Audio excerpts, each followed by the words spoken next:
What's going on, everybody? Welcome to another Slavs movie night where we watch movies and discuss them as we go along. I am Slav, and well, welcome to this week's show, watch along.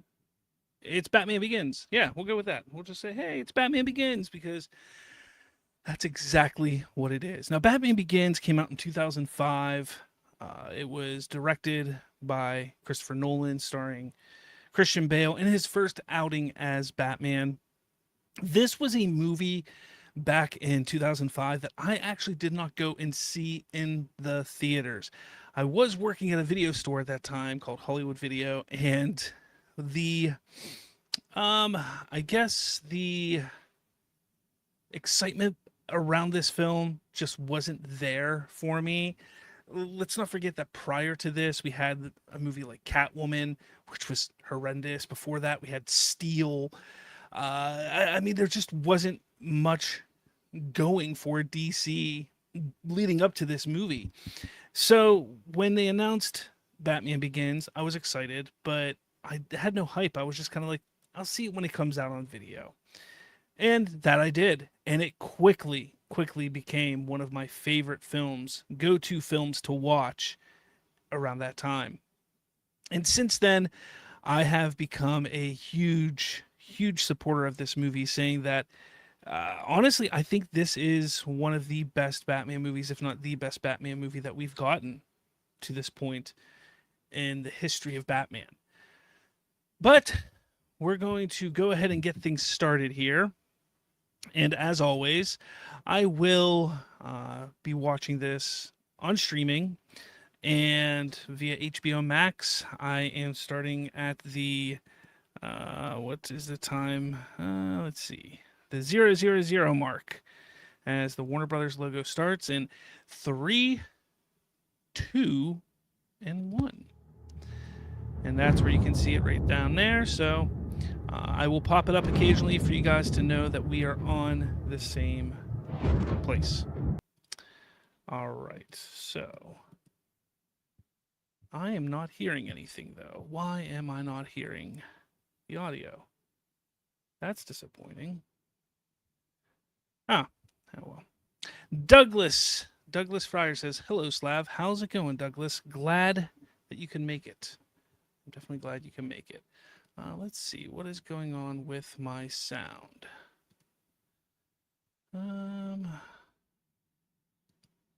Is it playing here?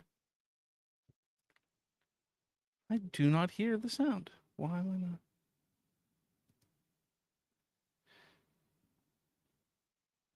I can't hear it.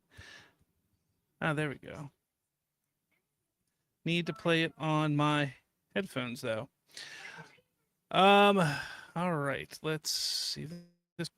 There we go. Now I'm hearing it. Excellent. So the movie starts off fantastic. Getting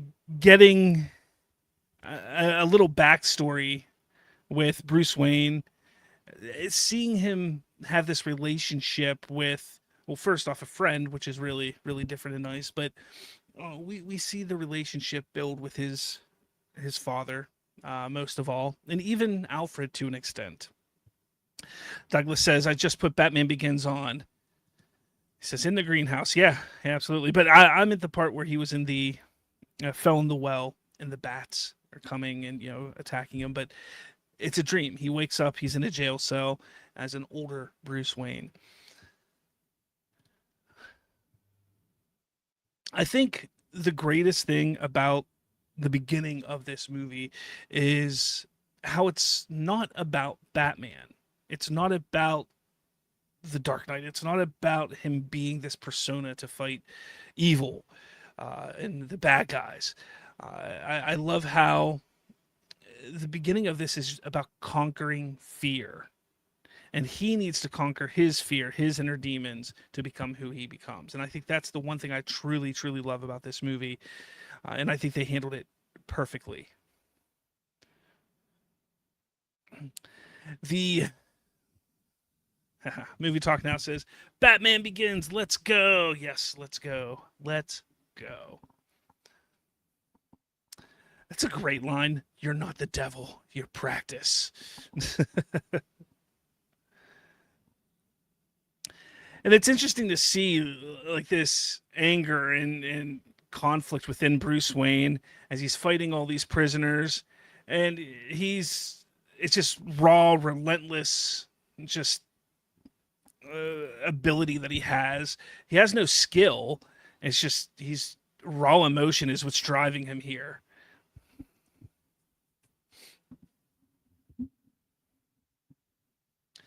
The film really focuses on this part too. Like it truly just shows what that he's messed up in the head. Like he's truly messed up in the head here. And I love they're like they stop the fight for protection. He's like, I don't need protection. He's like, protection for them. And then we get our introduction to Ducard. Liam Neeson. Come on. You put Liam Neeson in anything and it automatically just bumps up like 10 points in awesome level.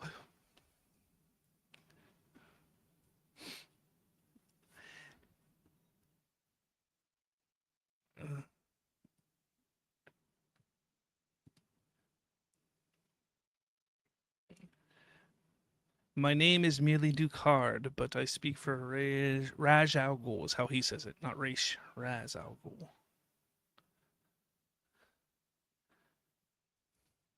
I'm wondering, did anybody actually know or guess or suspect the twist with Ducard in this movie? I don't remember how I like saw him when it came to watching it in 2005, but I wonder if there were people that did like get like shocked. The vigilantes. No, no, no. The vigilante is just a man lost in the scramble for his own gratification. I really like that, how Ducard is, and even Bruce Wayne to a point in this beginning is just like a vigilante. Like Bruce Wayne's just like bah, vigilante, and Ducard's like, no, a vigilante can be defeated. He can be beaten.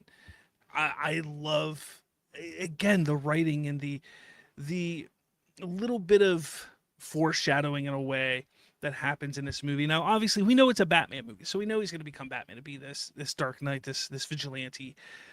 But it's still fun for those who are new to the lore.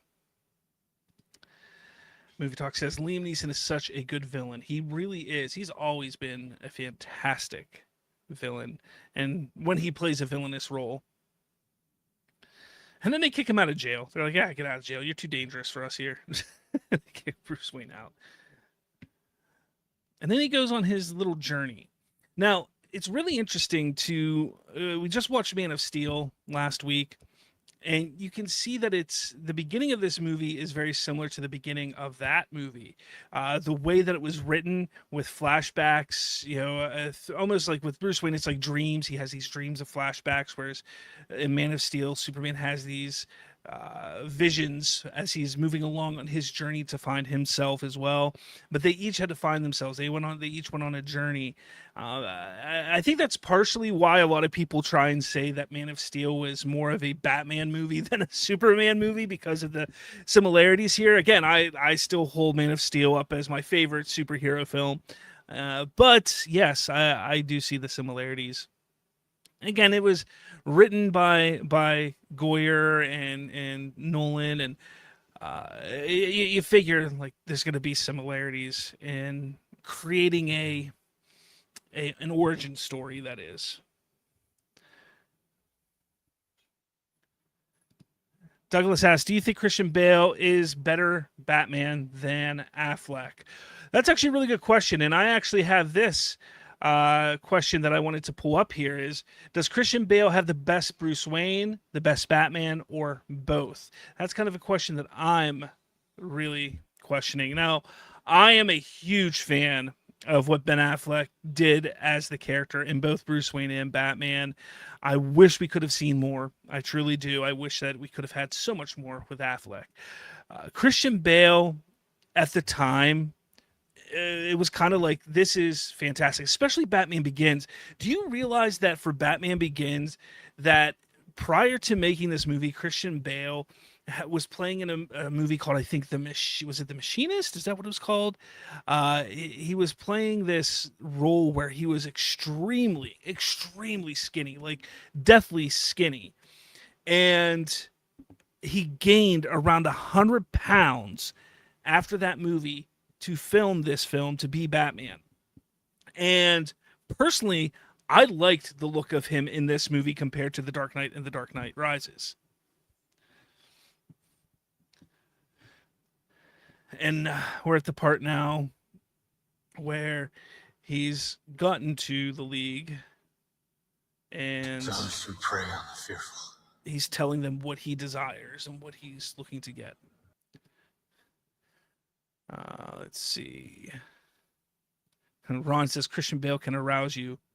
Where were the other drugs going? Swear to me.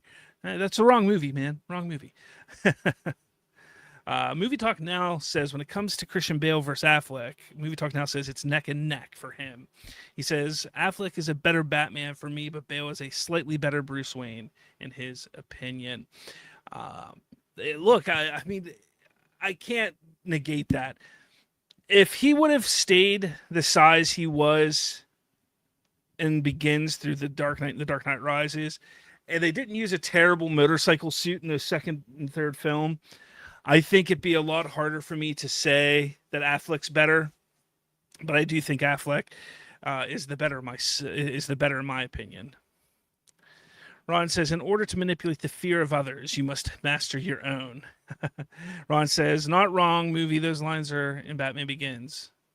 Oh, yeah, you are right. You are right. Those are in Batman Begins. It's been a while since I've watched it. So that's why I'm excited about watching it tonight, because it's been probably a handful of years since I've sat down and watched it. Again, those of you who are now watching, if you didn't hear me earlier, were you shocked at the big twist of who Liam Neeson was playing? And now we're back to a flashback.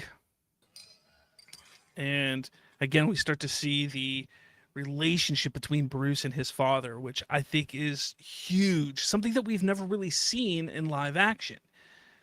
So to me, I sit there and I say, hey, like, this is perfect. I love seeing that there's actually a world and relationship and a life that he's living as a child. We didn't see that before. We didn't see that with Affleck. We didn't see that with Kilmer or Clooney or Michael Keaton. Like, we never saw that. This is the first time we actually see some of his childhood and see the care and the love that his mother and father had for him, which is it was refreshing in a way. Ron says Batman Begins is my favorite Batman movie. I don't blame you, man. It is a fantastic film. Douglas asks, who's the best Alfred? Well, I know a lot of people like Jeremy Irons from what Zack Snyder was making. Jeremy Irons was cool. He was more of the mechanic, machinist, less of a butler seeming, whereas Michael Caine kind of was the butler that you're always picturing. Now, Alfred, what is it, Alfred Goff or Go, or I can't remember his name, who played, was it Alfred Goff? No, what was his name? Who played Alfred in the 90s Batmans? Let's see. Why can I not remember? Al Goff. Al, not Alfred. Right? Michael Goff portrayed Michael. Michael Goff, not Al Goff.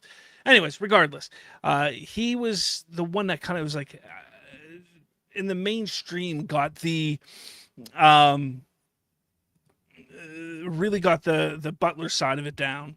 I tell you what, I love the look of Gotham in this movie far more than I do in The Dark Knight and The Dark Knight Rises. That's another thing I think that they drop the ball on when it comes to those other films. But getting back to the Alfred thing, Michael Caine, you can't go wrong with Michael Caine. You got Jeremy Irons. Now you have Andy Serkis doing it. I think I have to go with Michael Caine personally, though. Oh yeah, you had Sean Pertwee in Gotham. He was pretty good, but he leaned more like he was more on the same as like Jeremy Irons and what he was capable of doing. And they also kind of made him a vigilante himself in that show, which was kind of weird. But yeah, I know what you're saying. Michael Goff, thank you. Yes, Ron, thank you. Movie Talk Now says Andy Serkis is the worst. The worst Andy Serkis. Let's see. Hunter Iggy says Alfred from the animated series, the Batman animated series. That is a fantastic Alfred for sure. And nothing beats that moment in that show when he first puts on the mask and Alfred sees him and he's actually frightened. So here's the big moment where they're walking down the alleyway and about to get mugged, shot, and killed.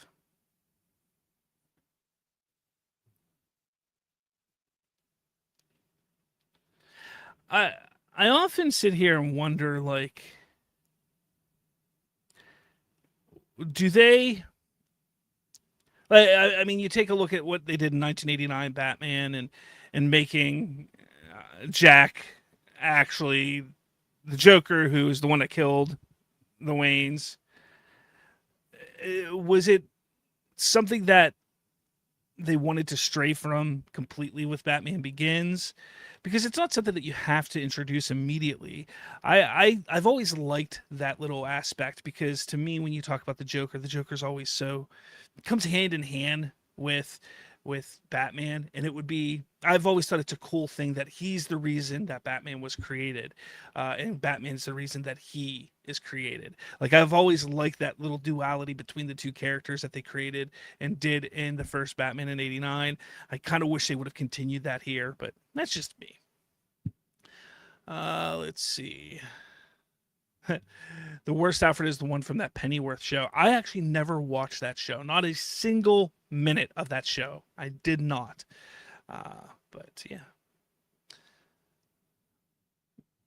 Let's see. What else? So we got our first look at Gordon as a regular cop. It looks like he's just a beat cop here, which is different. It was very different. But again, you have the actors in this movie. My goodness, come on. Like, the list just goes on for the actors that you have, not in just this movie, but the entire trilogy. I can't get over that. I cannot get over that. So let's talk about some other things about this movie. Let's see. Douglas says, I've never seen Pennyworth either. He says, the score to Batman Begins and trilogy is supreme. There's one issue I have with the score when it comes to these movies. I'm a huge Hans Zimmer fan. I talk about that all the time. But there is a lack of there is a theme for Batman. There is a theme, a musical theme. But it seems like there's a lack of understanding of what a theme is to be for the Batman. And I only think that happens because, honestly, when you take a look at what Danny Elfman did with 1989 and how that continued on for, more than a decade, you were looking for something to be as bombastic and big as that. And Hans Zimmer was a little more reserved in that regard when creating a theme for Batman in this. And that's my only issue with the score. I love the music in it. I just wish the theme or the idea of a theme for Batman was a bit bigger. And we get a great scene where Alfred essentially becomes his father figure, which I think is another reason why I love Michael Caine as Alfred so much. Movie Talk says one of the best scores in all of superheroes.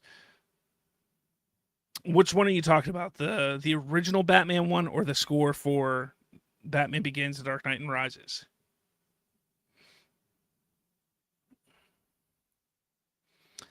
We get the training sequence with Bruce and Ducard, which again is great. Ron says, trivia, before Nolan directed, there were plans to make a Batman movie where Bruce gets SA'd in prison. Was that before this, or I thought that was something else. Maybe you're right. Ron says, in the Nolan Batman movies, the best score is The Dark Knight.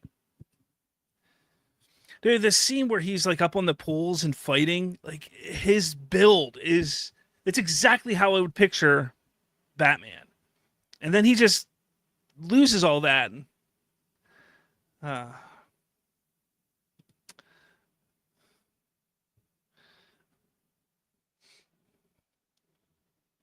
oh yeah, Ken Watanabe is in this as the fake Ra's al Ghul, which again you just add to that cast is insane, absolutely insane. What I really do like about this training sequence and everything that's in the beginning here is it starts to paint the picture of Batman's code of not taking one's life. That's something I really did like about it.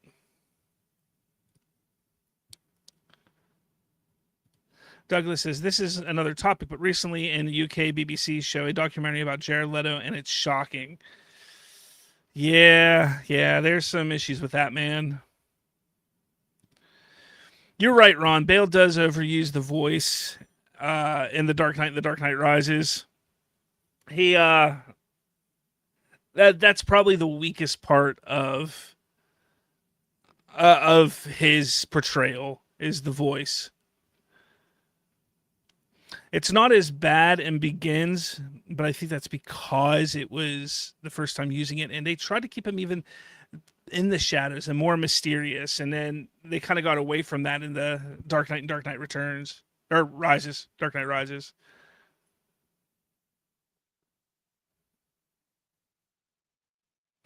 You have not beaten me. You have sacrificed your footing for a killing stroke. Douglas says real issues like Hollywood covering for him, like they did with Jimmy Seville in the UK. Yeah, I mean the Jared Leto stuff. I don't know much of it. I've heard some things and accusations. It's terrible. It's pathetic. I can't understand why these people think they can get away with this stuff. I really don't.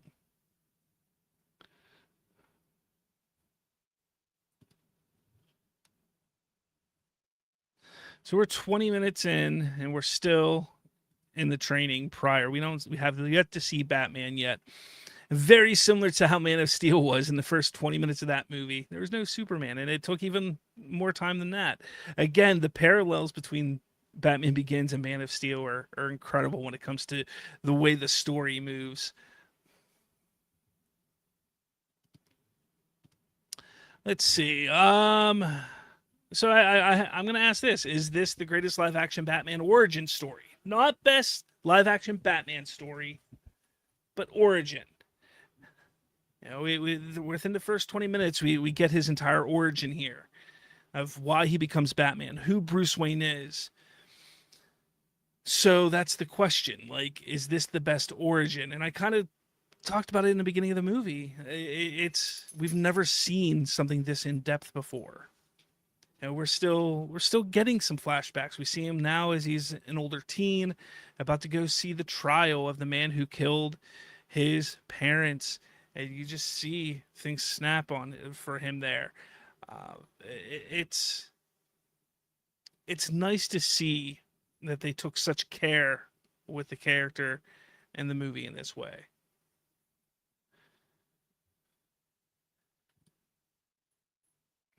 Why do you give a damn, Alfred? It's so tough to know that Michael Caine is basically retired from acting.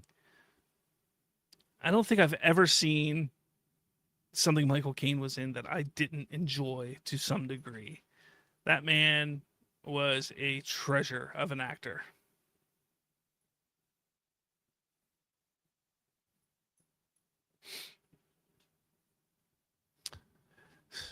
I haven't given up. Never. I love that. Never. Getting back to the Gotham aspect of things, like I said, I really love the look of Gotham in this movie. And he does continue the look and feel of it a bit when it comes to his next two films, Nolan, that is. But my favorite thing is like the buildings don't look futuristic.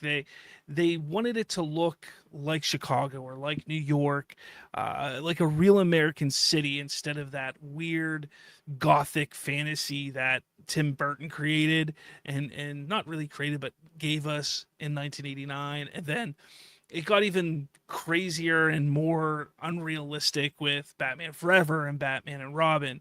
Like this to me, I liked the realness that this film brought.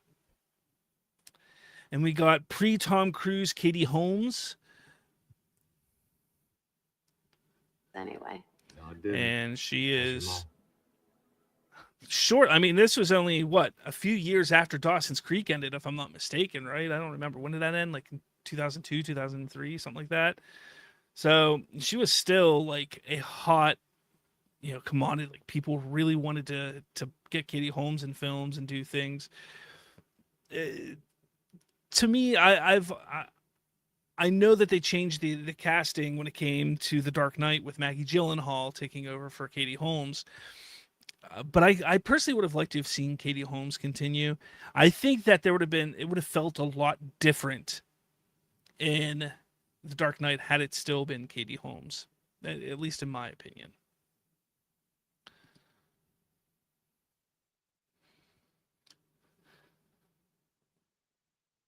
And I like how there's this back and forth with him and Rachel because she's going into law and she's working in that regard. And I mean, he just is led by passion and anger. And she's like, look, this is how the justice system works.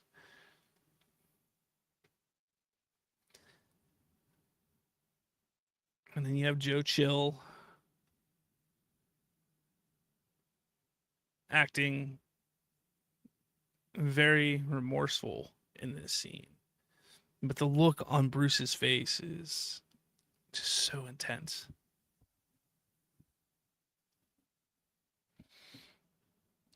How would you all react to something like this?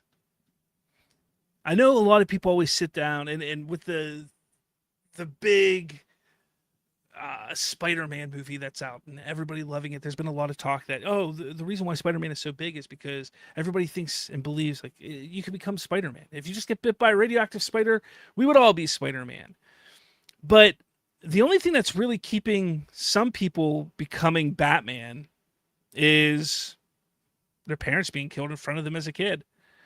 Yeah, all the gadgets and Batmobiles and stuff like that you need to have money to get that stuff.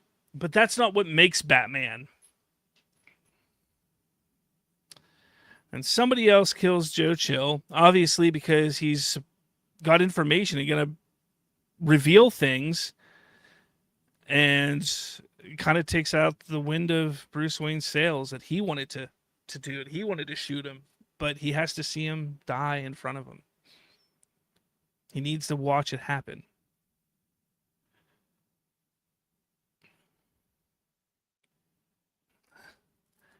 He wants to thank the mob.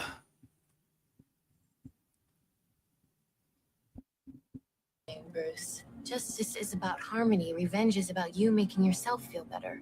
That is why we have an impartial system. Oh, your system is broken.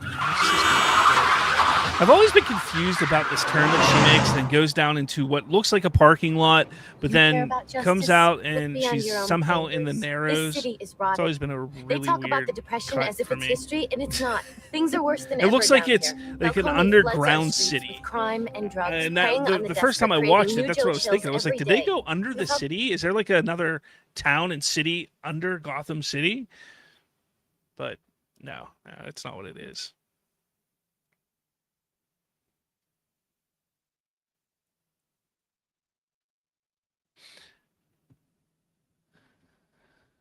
Yeah, I mean, it's crazy how I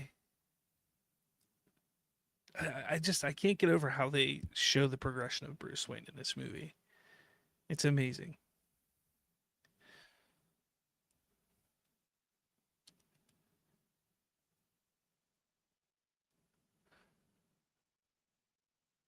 Rachel gets pissed off at him here, slaps him across the face, like whack, whack.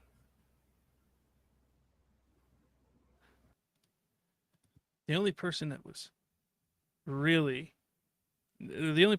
knows him, and then to say something like your father would be ashamed of you, just that had to just destroy him on the inside. And we were in so again, the editing of this movie kind of gets me.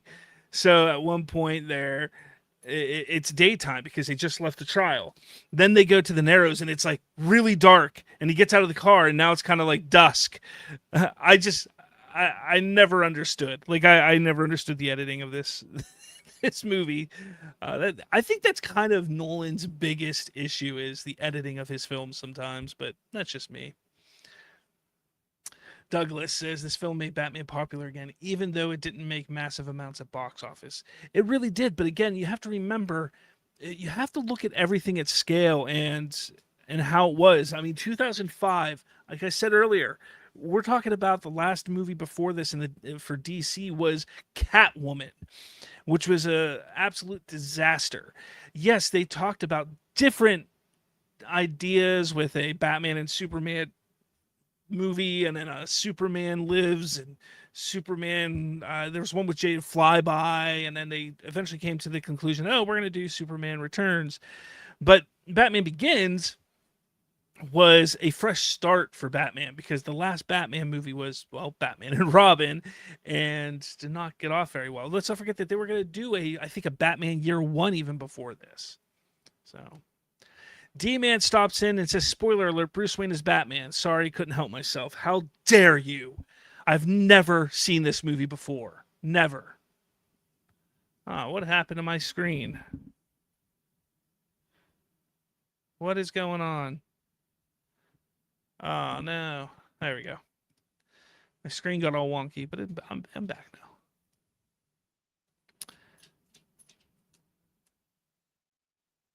All right. And we finally start to see Bruce Wayne decide, I'm getting out of Gotham. You got spirit, kid. I'll give you that.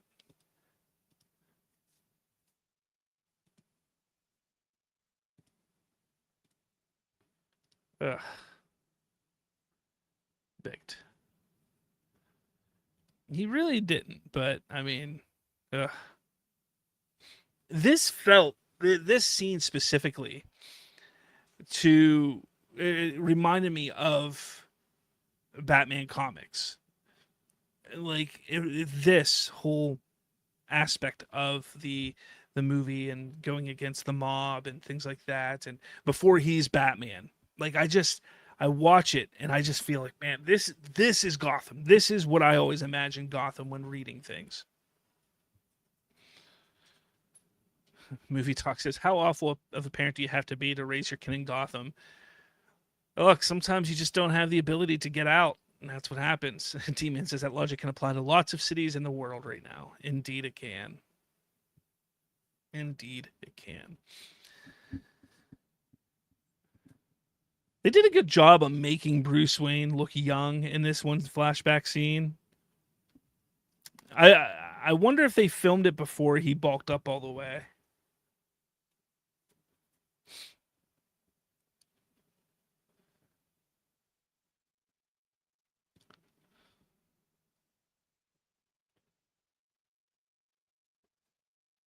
I ever wonder what some of these side characters are doing? Like the little kid that he hands that piece of fruit to. Like, where's he today? Is he some actor still, or is he not acting anymore? Movie Talk says, very true. I live in New Jersey. I wonder why anyone would live in Camden, New Jersey, one of the murder capitals of the world, of the country. Yeah. Absolutely. Yeah, I understand. It's crazy how people, again, it comes down to being unable to afford to get out or have the ability to get out. D-Man should have named The Dark Knight Rises as Batman Ends, so the titles come full circle. I never liked the title Batman or The Dark Knight Rises. I never liked that. That was always kind of annoying to me, but It is what it is.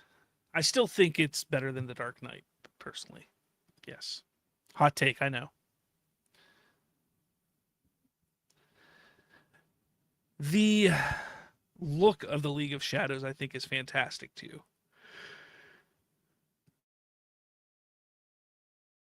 Excuse me. Movie Talk says Batman Ends is actually very fitting, very powerful.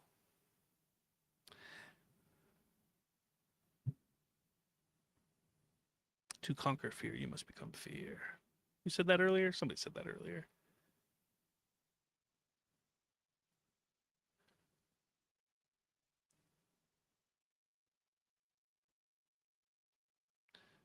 Yeah.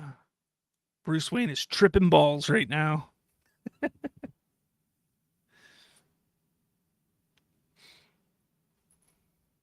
I always thought, like, after I saw Batman Begins and the trippy nature of it, I always wanted them to do a Riddler story to continue, like, the sadistic nature, sadistic side of things.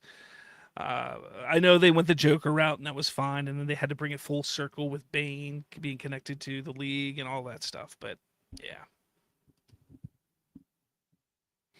I would have liked to have seen Riddler with Nolan. Like, how would Nolan have handled the Riddler? I think that would have been right up his alley, like perfect for Nolan to tackle.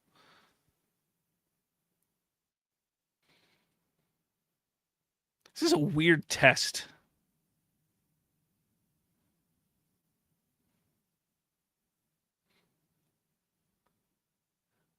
Like, I want to, like, I wonder, like, how much training these people had to do. Like, okay, we're all going to stand like this. And then whenever he walks 4 steps, we're going to all twist, and this person's going to come at him. And then after 3 swipes, we all twist back to a certain way. And then another person comes at him. Like, it's like a dance.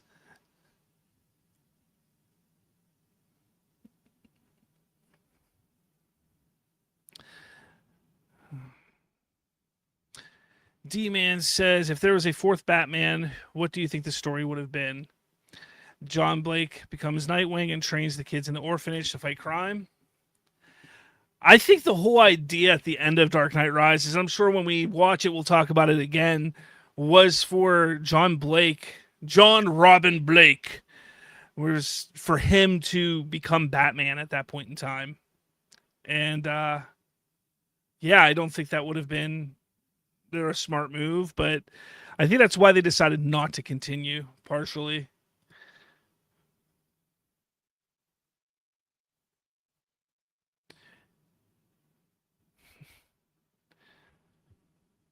Ken Watanabe looks so different in this movie. Do you know they actually the language that he speaks, that's a different language, is actually completely made up. Like, it's not a real language. It's all made up for the theatrics of these scenes, which is fitting, if you ask me. Theatricality is your weapon.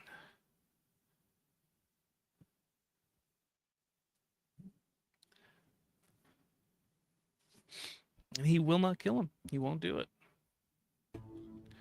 Why would he do it?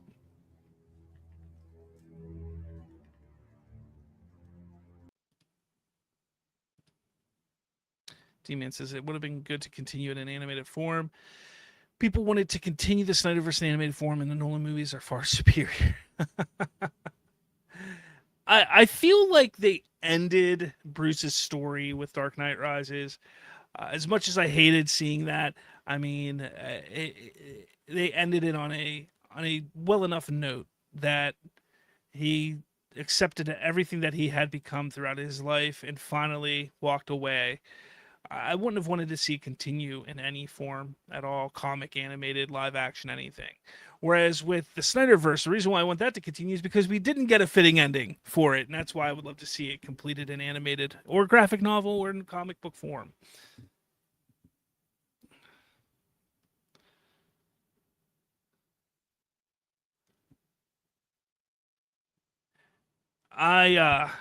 Sorry, I just Ken Watanabe talking, and it's just kind of like, I'm mesmerized by what he's saying.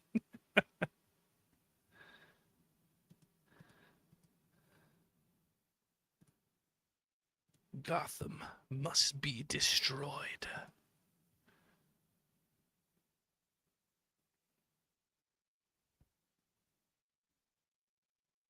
I don't know. Like,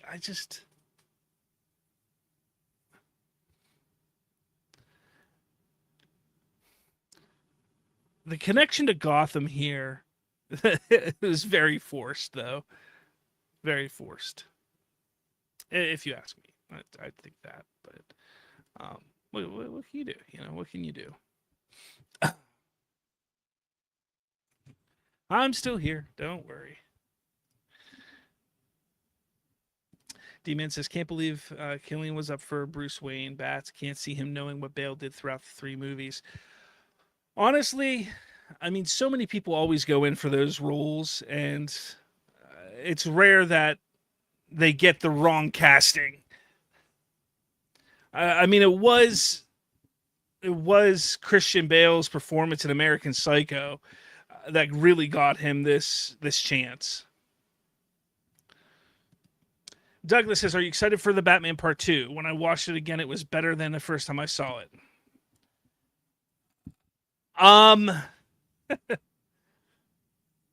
not.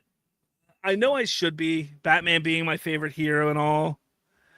I'm just not excited for it. I personally, I sit there and the first movie was so boring to me. Now, I am going to go see it. I will go see Batman Part 2. And I hope I like it. I hope I enjoy it more than the first one. We are going to watch the first one at some point before the new one comes out in the watch along in Slavs. That's for Slavs movie night for sure. But I can't get excited for it. It was not, the first one did not please me at all. Maybe if I watched it again, look, I have yet to be able to watch that thing start to finish without falling asleep. And I've tried multiple times. So maybe sitting here talking and discussing it with everybody, then I'll be able to actually watch and not fall asleep. Although it wouldn't it be kind of funny if I fell asleep. So Douglas asks, is the Batman better than Supergirl? Again, here, let's put this out there. Enjoyment of film is all subjective. So where some people may say that the Batman is a better film, I personally enjoyed Supergirl much more than I enjoyed the Batman. But that's not to say that one or the other is not a good film for other people. Just Supergirl landed better for me than the Batman did. I felt more excited coming out of that movie than I did the Batman. And that's kind of how I always judge films at first. There's always recency bias with movies. So when you go see a movie, you automatically come out, this is the greatest thing ever. Like how everybody's doing with Spider-Man right now. But I like to come out and I say, look, did I enjoy myself? Did I have fun? Wasn't it an exciting, entertaining ride? And if it was, then, hey, it's a thumbs up in my book. It's a thumbs up in my world. But if I didn't have a good time, if I was bored, if I fell asleep, then it's a thumbs down. No, the crazy thing is with me, sometimes it's just wrong time, wrong place. I'll go into the theater and I'll watch a movie and I'll be so exhausted or mentally tired or something, and I'll start to fall asleep or I just won't be into it. So that's why I always like to watch something a second and sometimes even a third time to really gauge my true enjoyment of a film. My favorite example of this is the first Pirates of the Caribbean film. I actually fell asleep watching that movie in the theaters when it first came out. And then months and months later, we had it on. Again, I was still working in Hollywood Video, and we had it on there, and people, so people could see, the movie when it came in. And it was on, and I literally just was putting movies away and stopped and was just staring at the screen watching it. I was like, I got to rent this. I got to take it home and watch it again. And I did, and I absolutely love that entire franchise. So, again, it just depends on where you are mentally. But for me, like I said, I think in my opinion, I enjoyed Supergirl more. Now we're at the reunion part of Alfred and Bruce, which I think is great, and you see like the difference in Bruce Wayne here compared to the last time he was with Alfred, and just how much he's grown and how much more I don't know mature he is in a way, and I really love seeing that. Let's see. D-Man says, let's be honest, the Batman is poor man's version of Nolan movies. Reeves was inspired by the grounded nature of those films and went full tilt with his own versions. You're not wrong. You're not wrong. Gotham is huge in that photo, or that scene. We get our first look at Dr. Crane. Which I love seeing that. I love, like, come on, you bring in Dr. Crane? Like, come on. Come on. Douglas says the Batman was not same sort of film as Nolan's Batman. I don't know. I kind of think it was. D-Man says Nolan's version of Batman was the only grounded live-action version of the character. The others were dark fantasy or just plain silly. Reeves clearly wanted his own grounded version of Nolan's films. Yeah, I kind of agree with that. I do agree with it.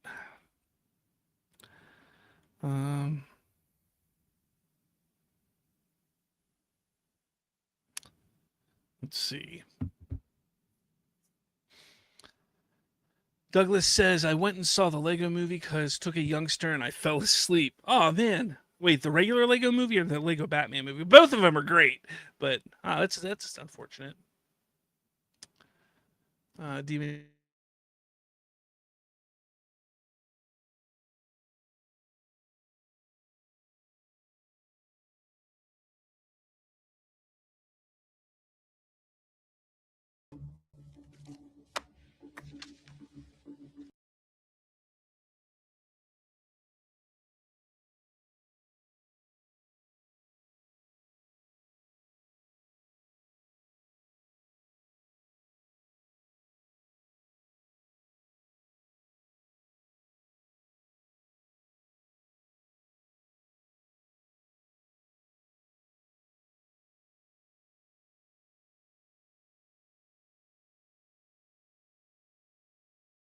There we go.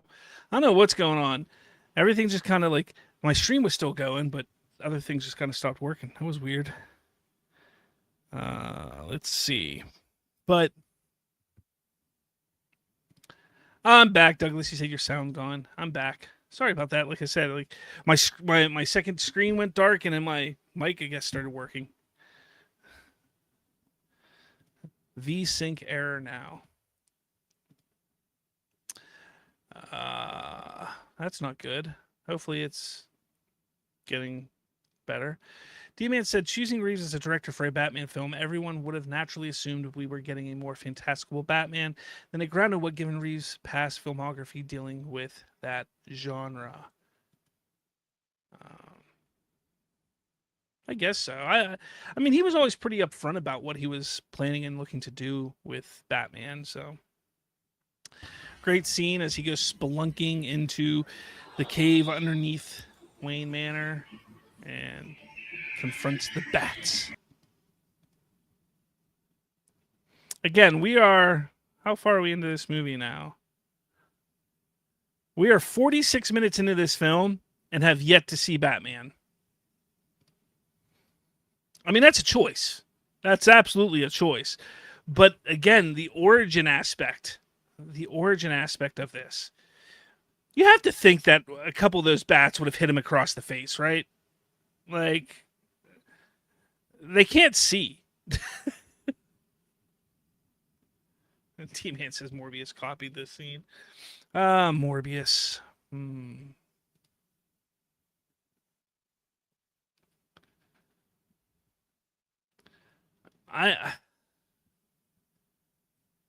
I think Cillian Murphy knocks it out of the park as Dr. Crane in this movie.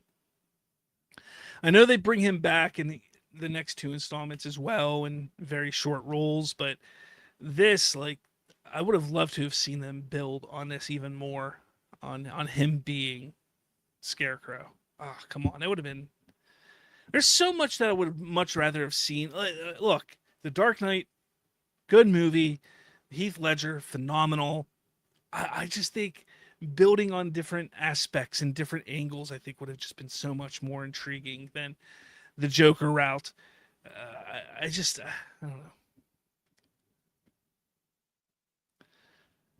Douglas says, Bat's done. Need to see. They use Sonic, don't they, to know where they are? Yeah, I mean, they use echo, sonar type of stuff. That's why they always squeak. And Bruce Wayne shows back up to Wayne Enterprise. I'm here to see Mr. Earl. Name? Bruce Wayne. Bruce Wayne? Thomas would probably. D-Man says, we still have not gotten definitive version of Batman in live action, in my opinion. We've got bits and pieces across different directors, movies, but not the full thing in one movie. I'm curious, D-Man, who do you think was the closest? I think this version in Batman Begins is the closest in the Nolan trilogy, for sure. I mean, from his Bruce Wayne to his Batman portrayal, I think it's the closest we've ever gotten. I just really, really liked Affleck in the role. I think, imagine Affleck in this movie as Batman. I think that would have been phenomenal. Absolutely phenomenal.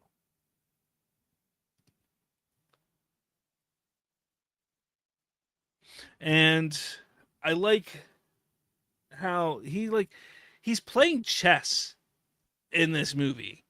Like, there's moments where, you know, he comes back and he's like, look, I don't want to take over the company. I just want to roll in the company. He knows damn well what he's doing, that eventually he's going to take over. It's all about the mind games and the chess game that he's playing.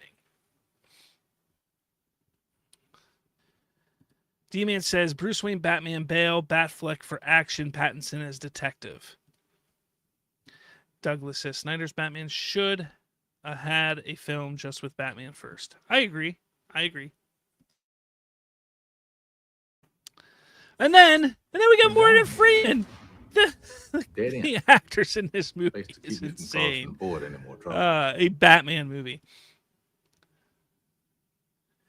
Movie Talk says, not doing a solo Batman movie was such a mistake. I honestly think that they should have, instead of having Snyder do a sequel to Superman and doing a Superman follow-up like that, they should have said, Nolan, do Batman. So we're going to get somebody else for Superman, you do Batman. And then just done it like that. Like, I think that would have been a far better idea for the DCEU. T-Man says, we didn't have a Batman showing off his 120 plus martial arts skills. Just a brawler most of the times. The fighting is really, really weak with Christian Bale's Batman. No doubt about that. No doubt. But Nolan's never been, well, at least back then, was not really good at showing like hand-to-hand combat in his films. Spelunking.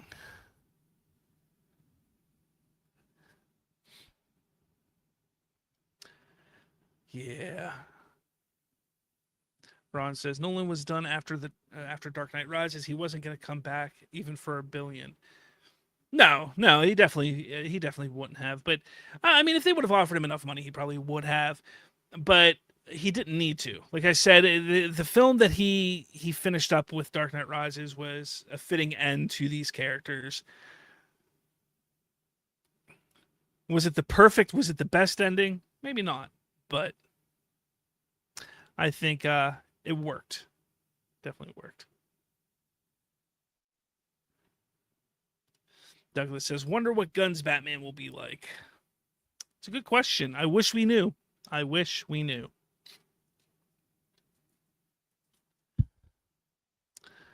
D-Man, Batman is the only franchise that Nolan has done sequels. That's special. Not so. Yeah, he has never done any other sequels, which, hey, I mean, whatever. It's not like the other movies needed sequels that he's done. I mean, you go back to Follow, or what is it? Is it Follow? Following? The Following. The Prestige, Memento, Interstellar, Inception, all those movies back then, like none of them needed sequels, but Batman, it kind of warranted to have a sequel, especially the way Batman Begins ends. Ron says Nolan actually lost interest in Batman after Dark Knight. He did third movie because he was under contract. Yes, he lost interest, but I've also heard that it was mostly because they planned on continuing the Joker storyline to a certain degree.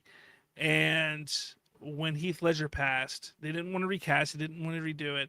So it was hard to kind of jump back in and figure out what they were going to do from that moment. T-Man says, Gunn's pitch for DCU Batman, 1966 Batman, but 2030 instead. I sure as hell hope not.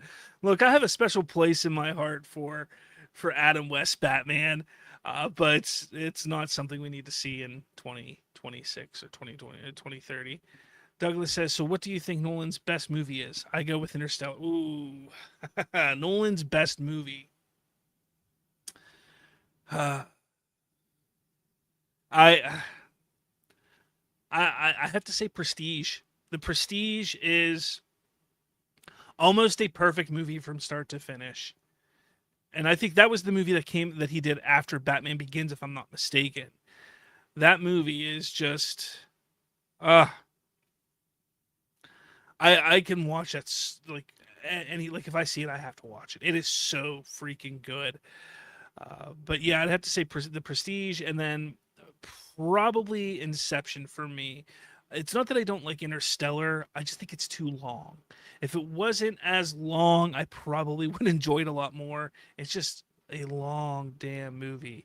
And that's kind of what ruins it for me. I love the first little meeting between Batman and Jim Gordon. I love it. He uses a stapler to the back of his head. That's great. Let's see. D-Man says, expect the drawers on the outside of Batman. Guarantee it. I don't care.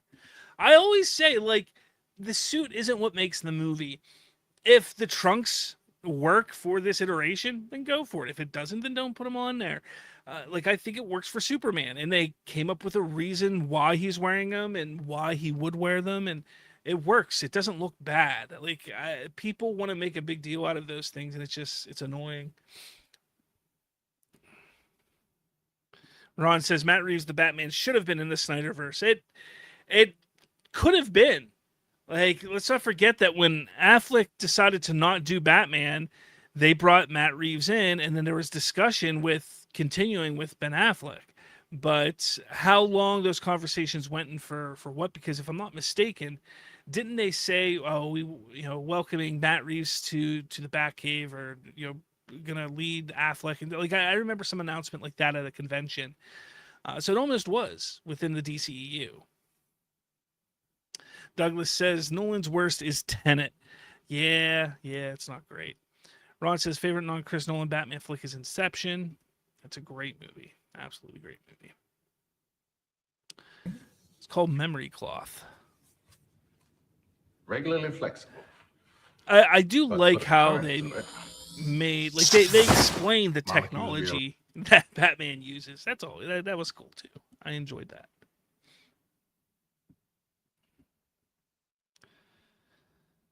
Yeah.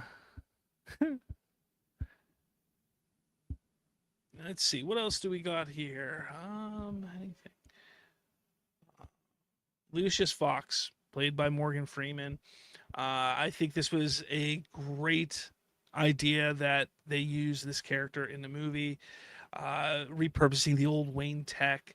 It helped ground the movie even more, such as the tumbler, as we see there, the cape that we just saw, the cow, which with the military communications and stuff that Bruce kind of builds himself in the cave, a grapnel gun. There's so much that you see there. And then the tumbler, the only problem I've ever had with the tumbler, because I'm not a big fan of the look of the tumbler. It's an interesting design choice, Very different. They got away from the more sleek looking and made it more of a tank looking type of vehicle, which is cool. I like that idea. But it was so obvious because Lucius Fox isn't going to be the only one that knows about these vehicles and these gadgets. Like, there had to be other people that were involved in creating them for Wayne Enterprises, and at some point it's going to say, oh, Batman has a connection at Wayne Enterprises. And then they would say, oh, it just so happens that Bruce Wayne returns and, oh, the Batman popped up all of a sudden. You know, like, there's a lot of things in aspects that you could piece together. I guess nobody in Gotham, you know, or in the DC universe at this time was very intelligent because they just missed all of that. D-Man says, also, we need Batman creating his own tech. He's quite the scientist himself in the comics. And we get a bit of that in this movie. As I was just saying, like the communications with the mask and the cowl, like he's figuring out like how to best do this, like how to put it in the cowl and do things. You know, like that's the kind of stuff that was fun to see and cool to see. Ron says, love the memory cloth idea. All versions of Batman should have his cape like the memory cloth. I guess so. I don't know. I guess. Douglas, the first mask was printed using PLA, using a home 3D printer. Now it's smashed. Again, you see him here, like he's creating he's not creating the gadgets completely, but he's taking the gadgets and figuring out ways to say, hey, how can I use this for my ability, for what I am going to be doing? D-Man, I'm talking more of him doing the inventions himself and engineering, not assembling basic stuff together. Did we get any of that? I can't remember. I don't think we got that with Pattinson. Didn't get that. Well, it was more Alfred in the DCEU than it was Bruce Wayne. Yeah, I don't know. Like, I don't know. So here we go. We are now 1 hour into this movie. We're now 1 hour into the movie. And we're about to see Batman for the first time. So an hour, that's 2 hours and 20 minutes. With credits. With credits. We finally see Batman an hour. A little more than an hour. Very, very little bit more than an hour into the movie. Was that the right move? Was that the smart play? Again, the way they introduce him, where they make him this scary creature in the shadows, essentially, that to me was fantastic. It was perfect. Absolutely perfect. So here's a good question. Could this grounded version of Gotham work in today's superhero landscape? What do you guys think? Let me know in the comments. Douglas says, did you see Snyder's Batman create gadgets? I don't think we ever saw him do any of that, but not sure now. No, like I was saying, like when it came to Snyder's Batman, it was Alfred. Alfred was creating, like, there's that part where he's fixing and filling with the voice modulator. Bruce Wayne was working on the plane in Zack Snyder's Justice League, working on the Batmobile, but so was Alfred. So, yeah.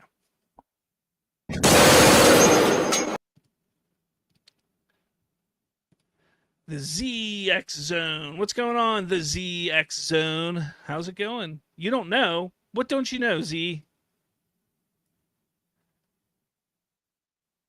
What don't you know, Z? Where are you? Such a great... The Z still says, I don't know.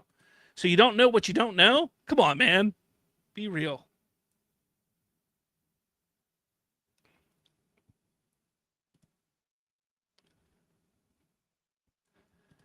D-Man says, definitely not in the DCU. D-Man says, need a more fantastical Gotham for a DCU. That literally just popped up. Like in the movie. The Z says I'm Batman. Aw, snap. We got Batman in the chat. Come on, chat. Really? Chat. Come on, chat. Oh, man. I want to know how Batman beat up the driver of the car while beating up all these people. That I don't understand. The Z says, yeah, chat. Yeah, chat. Come on, chat. What the hell are you? I'm Batman.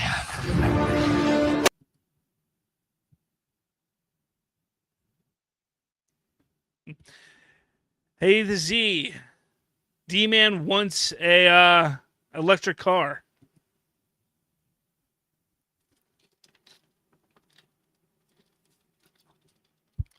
I loved the tram system in this movie too. The train.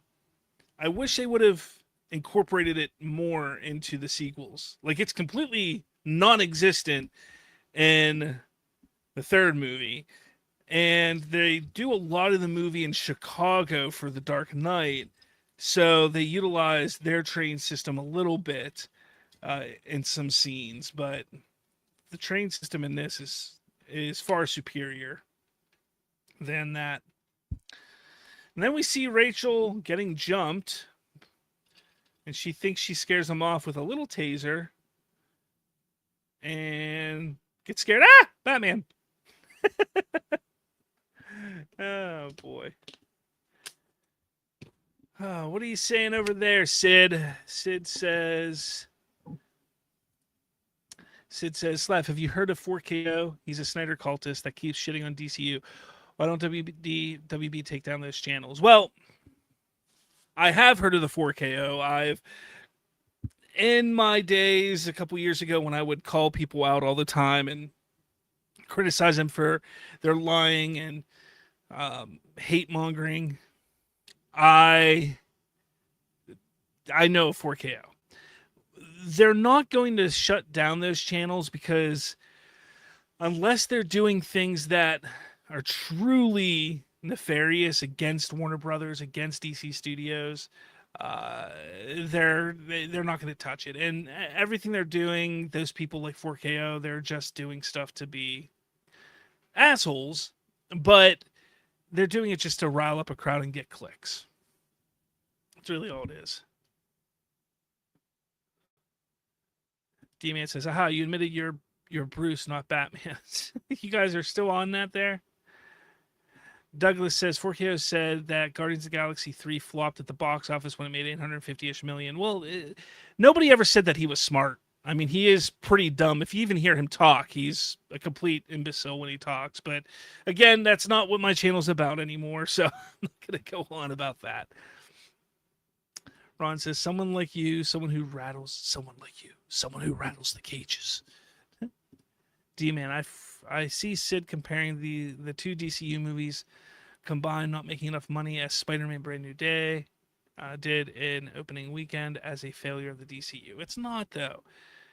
I have a video coming out tomorrow, actually, that highlights and discusses what's kind of a bit of what is going on with the superhero genre. So check that out. It'll drop tomorrow afternoon, so be on the lookout for that. The Zone says, I need better editing app website. I need to make more videos. Then do it, man. Do it. Sid says, that's a good way to put it. I like to believe that they are the minority, but sometimes I don't know. They're definitely the minority. Don't worry. They are. They're just a very, very vocally loud minority, yeah.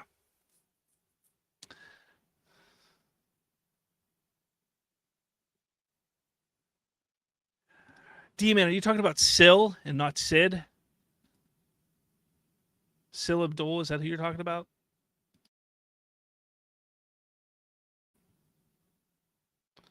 Is there another Sid in my chat?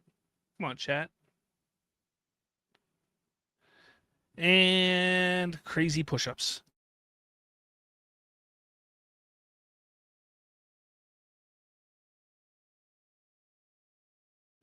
That moment where Bruce kind of like falls to the floor to do push-ups. How many of us as younger selves tried to do that and failed miserably? The Z, let's go, chat.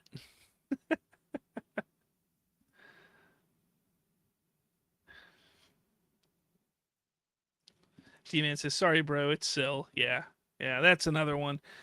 And Sil and I had a history. Like, he and I, we were cohorts at one time, but he just went a direction that I didn't agree with. Yeah. Douglas says, I could do loads of push-ups. No, it's not about doing push-ups. Doing push-ups it wasn't the hard thing. It was going from standing position and boom, falling and catching yourself right into push-ups.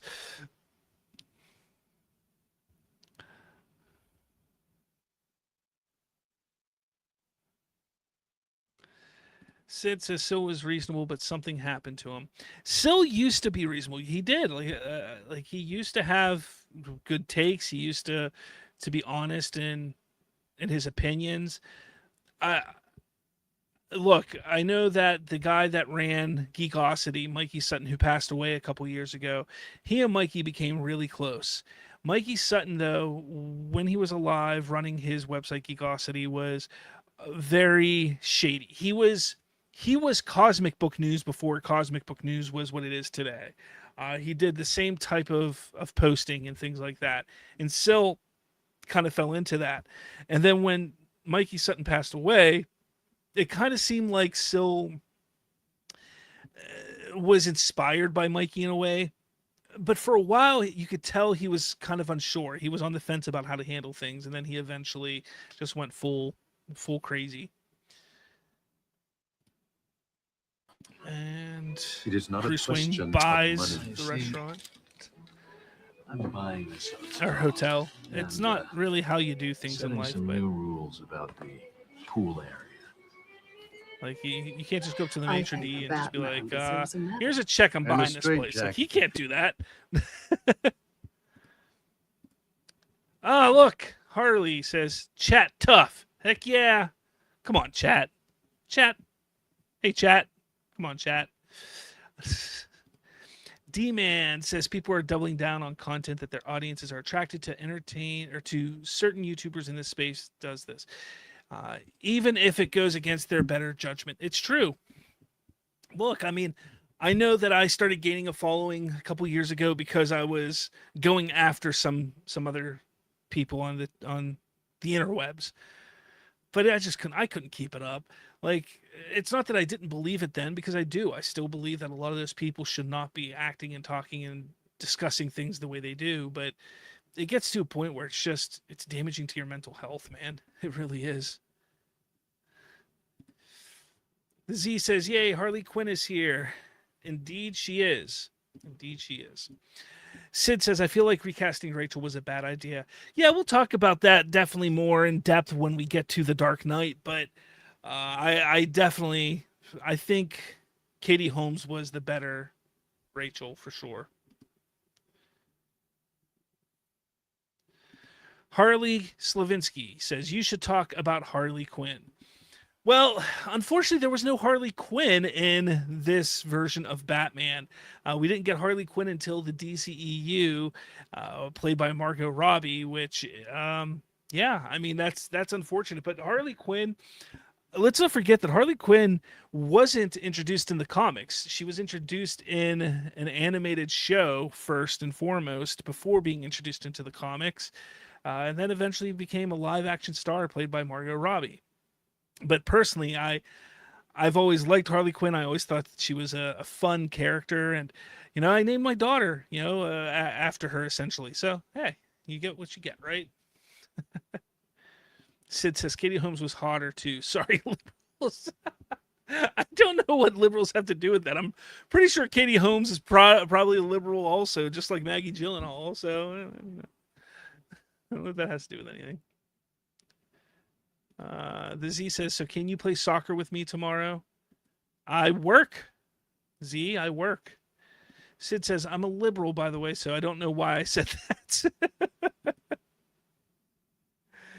D-Man, Batman can have his own cinematic universe on his own with a multitude of stories, villains, and other heroes, sidekicks. Yeah, absolutely, he can. Absolutely. Douglas, Margot Robbie was a good Harley Quinn, but the first Suicide Squad was crap.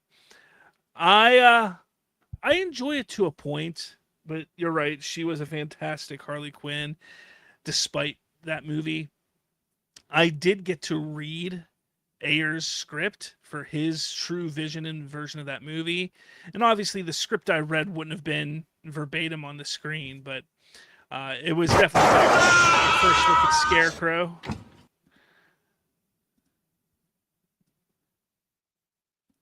Harley says, "Hey, this tough for real."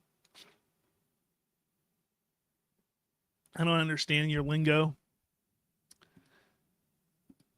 Z, does Batman fight bad guys? Nope, he fights puppies.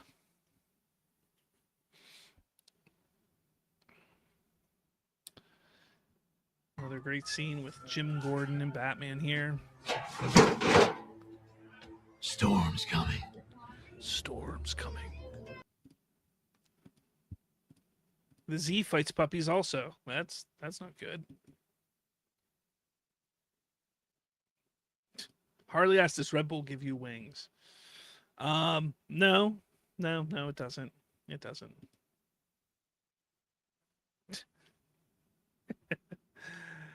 All right. Do I have any other questions that I can pop up here? All right, here's a great question. Is Batman Begins actually better than The Dark Knight, especially on repeat viewings? Sid says, I was very underwhelmed by Brand New Day. The glaze is insane. There is a lot of glazing of that movie. Look, it's a decent film. It's a good movie.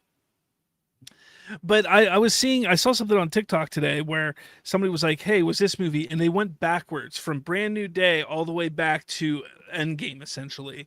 And saying, hey, was this movie better than, or was Brand New Day better than this movie? And when you go back through all those movies, there's two movies that I truly believe are better and one that could very well be better out of all the films that have come out since 2019. So, like, honestly, I think Shang-Chi and Guardians of the Galaxy 3 and even No Way Home are on par, if not better, than Brand New Day. Douglas, I like how Batman talks in Nolan's Batman. I don't. I don't. The Z asks, how tall is Batman? Depends. I think Ben Affleck was 6'5". I think Christian Bale is, like 6'2" or something like that. So, yeah, I mean, depending on the actor's height, Z. Douglas says, I hope to see Brand New Day this weekend. Go for it, man. Or you could just look on Twitter because people have been posting on the whole movie on Twitter the last few days. Sid says, but Slav, it made like $2 billion, so it's a masterpiece, apparently. That's their reason. Again, watch my video tomorrow. I kind of go in depth a little bit on why certain things are the way they are, but yeah. D-Man, I think the issue people have with Brand New Day is that this felt more like a grounded take of Spider-Man compared to other movies in the franchise. That's fine. I mean, I didn't dislike it because of that. Honestly, my issues have nothing to do with with Spider-Man. It had to do with the use of another character that isn't a Spider-Man villain. And just the villain was weak in this movie. It's just, again, I'm not going to spoil things, but if you haven't seen it, you understand after you see it. Like that's my biggest issue with the movie. Sid says Homecoming was so much better. Brand New Day was really dull looking, a really dull looking film. Yeah, but I wouldn't say it was dull looking. I think that they went for a certain aesthetic. They wanted to make it look more grounded, as D-Man was saying.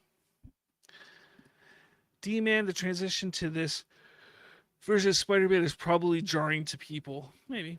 Harley says, when are you going to talk about Spider-Man? Because I want to know more about Spider-Man. Well, not today, because we're discussing Batman mostly today. But ask away. If you have questions, ask away. Douglas says, I saw Odyssey. I saw the Odyssey, last movie I saw. I still haven't seen it. Sid says, honestly, Jean Grey was the issue. Jeez. Holy shit, I spoiled it. Let's see. The Z. Remember we watched that 3-hour-long Batman movie? 3-hour-long Batman movie? Oh, the Batman, which wasn't 3 hours long. Yeah, didn't I take you to the theaters to see that, Z? I think I did, and I fell asleep during it. D-Man. Sid has now turned into Sil with that. Oh, not good. Not nice.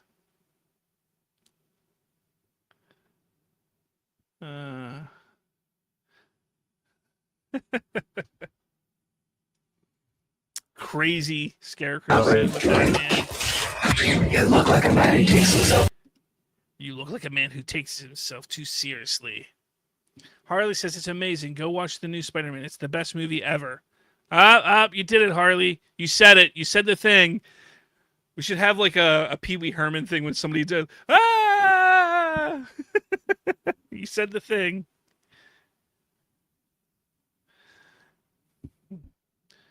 The Z. Wait. What are we waiting for?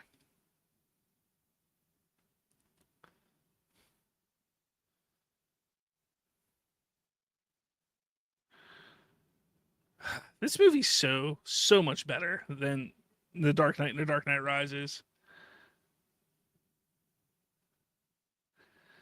Like everything about it, it's just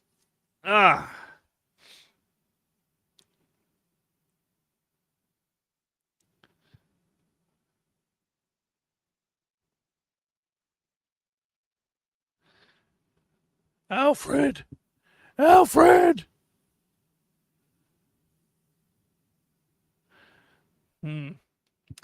Let's see. What else? What other cool things did I write down? Talked about that already. The horrifying monster. Well, that's later on when the Scarecrow hallucinates Batman later on.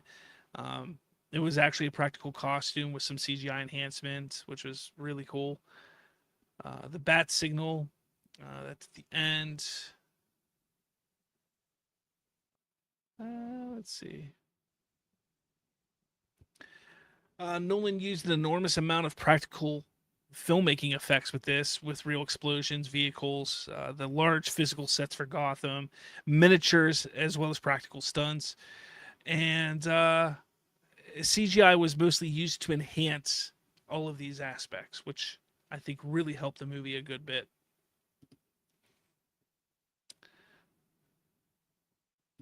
Sid says, whoa, what did Slav just say? I didn't say anything. What did I just say? I don't know. What did I just say? D-Man says, Holland is on a generational run of luck and success with all the Spider-Man movies, success, and Avengers, plus starring in a Nolan movie, which is likely to get awards attention.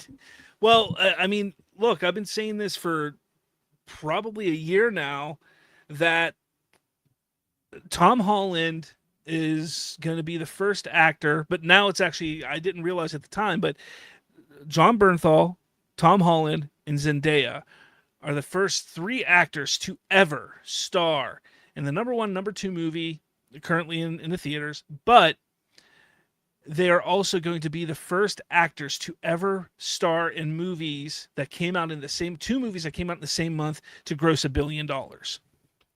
That is an achievement. That's crazy to think of. Sid says, better than The Dark Knight. I want what you're smoking, my friend. Batman Begins is far better than The Dark Knight. Far better than The Dark Knight.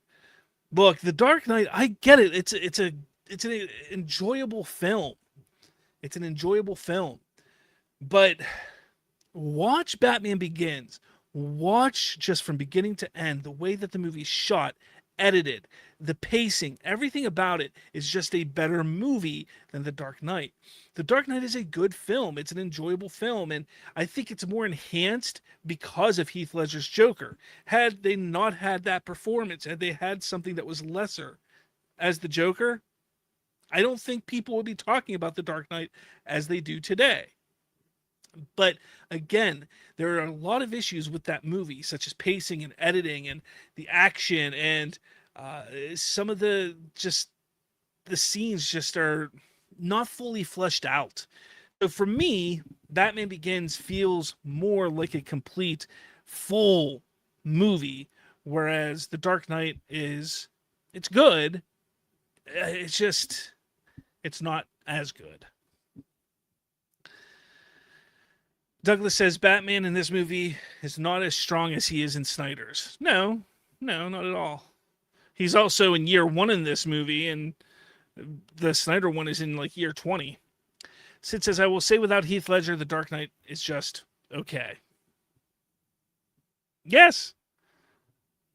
Harley asks, what's your favorite Batman movie? I think it's Batman Begins. I have to say it's Batman Begins for me. The one I'm watching right now. This one right Big shot like you doing in a place like this. I need some information. D-Man says, that's taboo, Sid. Take that back right now. Douglas says, Dune 3 out soon. That has Zendaya in it also. Yeah, but that's not going to be a $1 billion film. It may be up for awards, but it's not going to be a $1 billion film. It also has Robert Pattinson in it, which Robert Pattinson is in The Odyssey as well.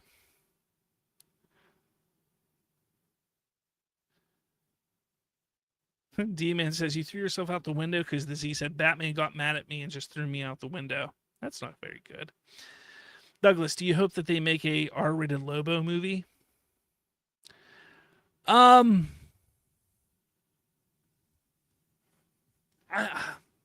don't know if a Lobo movie is the right move right now. Lobo's definitely perfect as a side character, a supporting role in these films. Like, he was perfectly utilized in Supergirl. I think that's how they got to stick with it until they establish this universe a little bit better. Sid says, yeah, the editing is a bit wonky. Speaking of The Dark Knight, Sid also says, I hope they make a Lobo movie and don't sideline him after Supergirl didn't do well. It wasn't because of him it didn't do well, so I don't think they will. I think they're smart enough to know that. Ron says, Dark Knight is a brilliant crime thriller, but Batman Begins is a Batman movie through and through. That's a great way to put it. Douglas says, Dune 3 probably gets 700 to 800 million. I don't know. What did Dune 2 get? I don't remember what Dune 2 got. Did that only hit like 5, 6? So I'd say probably around there. Sid says, Zendaya can't act to save her life. Sid says, and I'm black. I can say Zendaya is a bad actress. I don't know why that matters, but no, she really isn't a great actress. I think there's certain roles that she's played in her career that she's done very well in because the role was perfect for her. But there's other roles that I've seen her in, such as MJ. Like, I never really liked her as MJ in the Spider-Man movies. So to me, yeah, I can see why people would say that. Ron says, no, Lobo is better for TV. The Z says, is this the end of your podcast? No. We still got about 45 minutes left, my man. 45-ish minutes left. Ron says, Lobo is better for TV. Maybe he would be. I don't know. Sid says, I don't really think Millie Alcock did anything wrong either. No, not at all. I really liked Millie as Supergirl. I think she did a fantastic job. The movie just got a bad rep because of, one, marketing was bad. 2, it just wasn't the right movie at the right time. It's a fun film. It is not, like, even the critics don't think it's bad. The fans that went to see it don't think it's that bad. It's just, it's so weird how everything gets handled with that film. D-Man, Lobo should be DC's Deadpool, but will it achieve the same? No, don't go at it trying to make Lobo Deadpool. Deadpool is its own thing, and let Deadpool be Deadpool. Lobo, on the other hand, could be its own thing, and maybe if they ever do a movie, have him out, doing some, hunting down some people that he's got on his job list, and he comes across other characters like some Green Lanterns and stuff like that. I think that would be fun. Like, that would be a fun little adventure and film side story that you could do. But again, I don't think it's the right move to do it now or anytime soon, because they need to establish the universe and get people excited with their bigger characters. Sid says, I always love making Slav laugh. It makes me happy. D-Man, Sid is spoiling stuff. Plus hot takes. Yep, he's definitely Tom Holland. Douglas says, Dune 2 got 714. Really? Got that much? Man. I haven't seen Dune 2. Like I didn't enjoy the first Dune. It wasn't for me, so I didn't even bother seeing the second one. The music's fantastic, though. I love the music from it, but I didn't watch the movie. Sid says, exactly, Marvel shouldn't be replicated. The Z says, can I come say hi to chat downstairs into the mic? Sure. Come on, Z. Come say hi.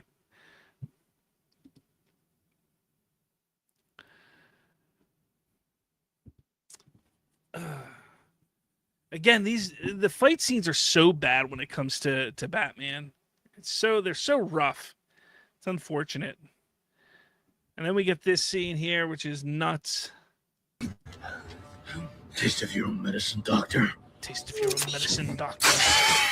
And this is where we get this really cool practical / CG effect of a bat What have you been doing that here? the Scarecrow sees. Such a cool scene. Like, it's crazy. Who are you working for? Who are you working for?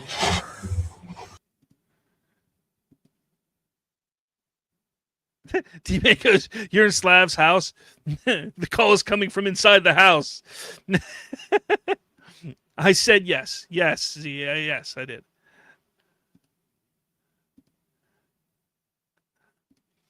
Well, come say hi then, buddy, says D-Man. Boy, let's see. Nothing else there?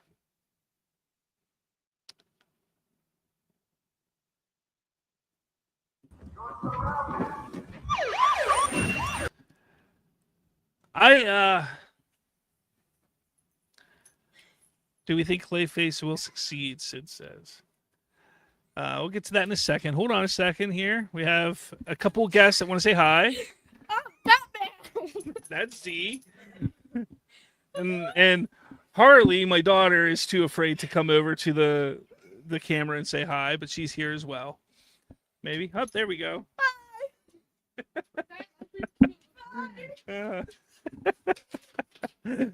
Oh boy. Sid says, do we think Clayface will succeed? Yes, I do think that it will succeed. I think it will be really successful because the budget is small. It looks fantastic. Mike Flanagan is a darling in the horror genre, and I think people will show up to see it. How much is it going to make? I don't know, but I think it's going to be a fantastic movie. Let's see. Sid says her name is Harley. Whoa, no, her name is 100% Harley Quinn. Yes, Harley Quinn is her name. Sid says, awesome. DC should get in touch in a couple of decades. Douglas says, with its low budget, it should, and horror movies are a big thing now. They are a huge thing right now. I mean, you take a look at from Sinners last year to Obsession and Backrooms, and I know there's a bunch that I'm not mentioning here that have been big over the past couple years. Absolutely.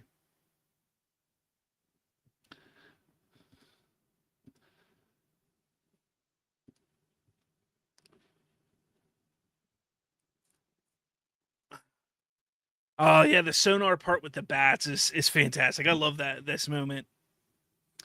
This Batman suit is also the superior Batman suit in the trilogy.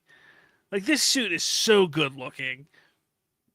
I think the only thing I don't like about it is it still looks a little too rubbery. But if you can get past that, I mean, it looks so much better than what they did with the Dark Knight and Dark Knight Rises. Funny Guy stops by, says, hey, Slav, what's going on, man? D-Man said, dude out here naming all his kids after DC characters. I named one kid after a DC character. Told you I'm a big DC fan. Always have been. Ron says, totally agree. Don't like the Dark Knight suit.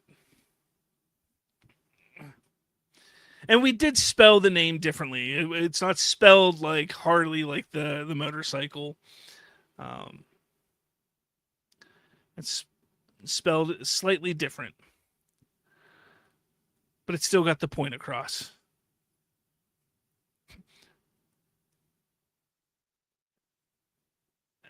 The scene where he's running through the mental institution and all these people are looking through the windows, I always thought it would be cool to have a moment where you see a character that was going to become somebody. It just, they didn't do that. Sid says, you got to get your son that hat, though, soon. That hat? I don't know what hat you're talking about.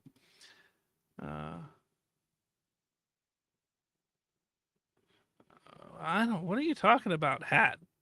I don't know what you're talking about. Teamhead says Slav's real name is Bruce Wayne. Yep, Bruce Wayne is my real name. A black tank.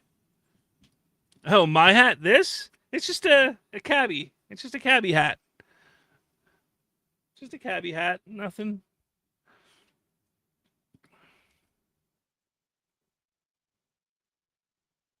I wear these hats a lot more, but some people in my household don't like them.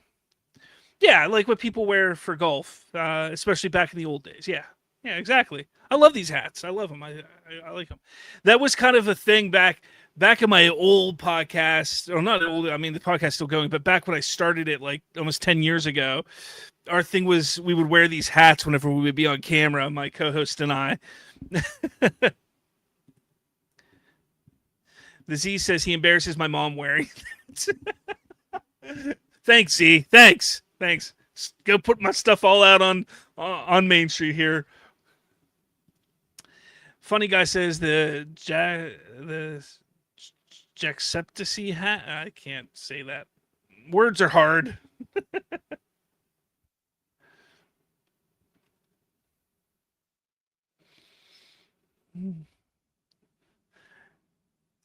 The whole idea where the driver like gets put down like this in the tumbler, and that's so unrealistic and so dumb. There again, there's some aspects of the tumbler that are cool, but I just am not a big fan of it. Not a big fan of it. Sid says, I hate to say this, but I have got to give credit to Snyder. He said he's excited for Clayface, so maybe he's changing. Is he changing? I don't know. I think Clayface is so disconnected from anything he's done before, because imagine he were to say, I'm excited for Superman, or I'm excited for Supergirl. Like, saying things like that would have been like he's going against what he created. And I think that's why he doesn't do that. Whereas Clayface, it's so disconnected. He can say he's excited, and he probably is, and he knows the fans won't get at him as much or as hardcore. D-Man says, you drive golf carts as your job. I don't. But, hey, it is what it is. The Z, should I subscribe? Yeah, everybody should always like, follow, and subscribe, Z. Everyone should. Where's it at here? I got it here. Hold on. Where's it at? There we go. Right here. Why is it not popping up? There you go. Like, subscribe. There it is, right there. Like and subscribe. Heck yeah.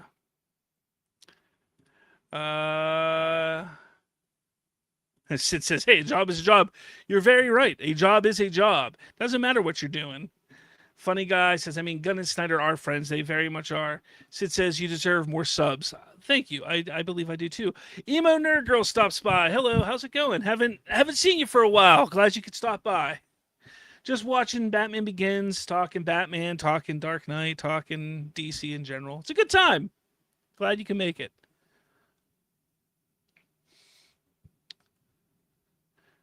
I think for me to get more subs, I need to be a lot more consistent on my channel. I'm just not consistent enough, and I've gotten better over the years with my editing, with my production value on videos and such, but if I took more time and really buckled down and focused more on it, I think I would get more subs for sure.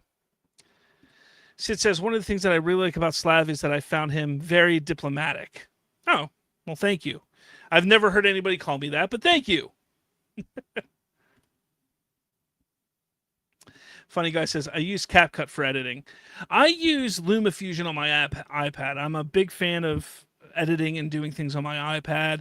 I've tried using the editing tool like a Final Cut and things like that on my Mac, but for me, it's always been easier to utilize my iPad to edit. And editing isn't the biggest problem I have. It's just really buckling down and, just being more consistent with the things that I do.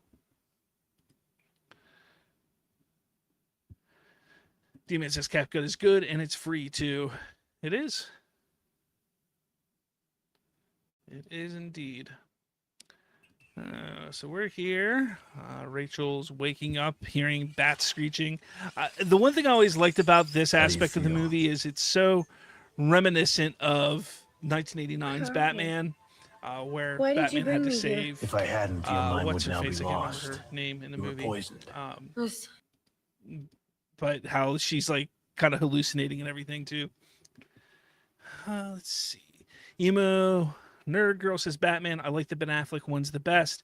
Yeah, I mean, Affleck was a fantastic Batman. We talked about that. This one, Batman Begins with Christian Bale, I think is the best one for me. Sid says, I was thinking about this for a while. Do you think Snyder Cut being released made things worse for the fandom? 100% I do. I do believe it made things worse for the fandom. I believe it made things worse for pulp culture and films overall, because the fans started to believe and thought that they had power that they don't really have, and they became entitled, and that was a problem. That was a big problem with it. So yeah, I think it was an issue. I think that had it not been released, it would have been disappointing. I would have hated not to have been able to see it, but in a way I kind of wish it didn't come out, just because of the way the fandom has become. Funny Guy says Ben Affleck is an all right Batman. He's my favorite overall Batman, but he's not in my favorite Batman flicks.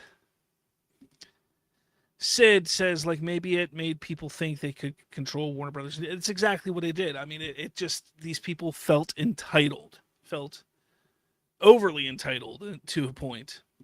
D-Man says, most likely now fans believe they are entitled to pressure studios to get what they want, and they keep trying, but it's not working. They think that because it happened one time, and because Zack Snyder once before said, oh, I never thought this would happen, but it did, so this can happen. Like, that's the whole problem with it. The Z says he's the best Batman.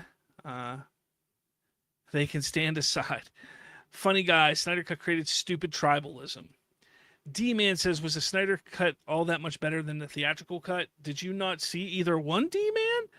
Look, I've always said this. The theatrical cut of Justice League is an okay film. Honestly, it is an okay movie. Is it great? No. Does it have a lot of issues? Absolutely. But it's an okay film. The Snyder Cut is better than it, but it also has its flaws, such as being too long, too much slow motion. The music isn't great. Like, there's a lot of issues there as well. So, is it better? Yes. But is it drastically better? Maybe not. Sid says, Gal looked hot in both. I can't lie. Oh, D-Man says, rhetorical question, by the way.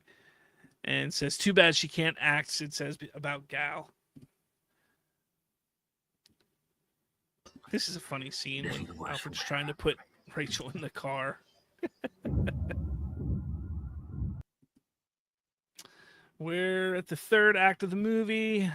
Things are really starting to heat up here. Funny Guy says it was a minor improvement. Reason why I say that is because Snyder Cut is too long. Yeah. D-Man says, Kal-El, no. I never hated that line. Like, I never saw a problem with that line. I don't know why everybody else sees problems with it. D-Man says, is that who we're talking about? Yes.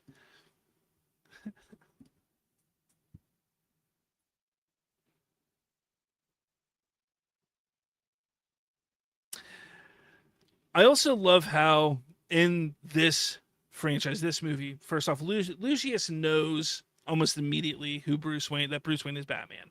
I love that. And I love how, like, Jim Gordon, though, is completely oblivious the entire time.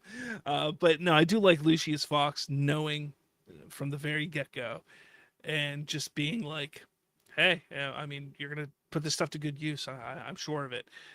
And then that's why the moment in The Dark Knight with the using the cell phones as like a sonar, he was so against it because he's like, look, he knows Bruce Wayne is better than that. But we'll get to that when we talk about The Dark Knight. Ron says Ra's al Ghul was a perfect villain for this movie. Absolutely. Sid says, honestly, I just don't care about the Batman Part 2. The same. And here's the big twist. Mr. Ra's al Ghul. Mr. Ra's al Ghul. Ra's al Ghul is dead. You're not Ra's al Ghul. I watched him die. But is Ra's al Ghul immortal? But is Ra's al Ghul immortal? Are his methods supernatural? Are his methods supernatural? Such a great line. Or cheap parlor tricks to conceal your true identity, Ross. Fantastic. Love the twist. Funny guy says, I think it's the way Diana delivers the line. Again, I don't think the delivery is even that bad. I don't know. I just... Sid says, like, oh, it made $770 million. Doesn't matter. My whole family fell asleep in the theater. That's a problem. I guess you're talking about Batman. Yeah. D-Man says, I agree. The Batman was the best sleeping pill I've ever taken. The Z says, you want a mozzarella stick? No. You spell mozzarella funny, though. Sid says, honestly, I think you're right, though. Comic-Con can help DC. Yes, it can. It can. But, hey. People don't like to listen to me.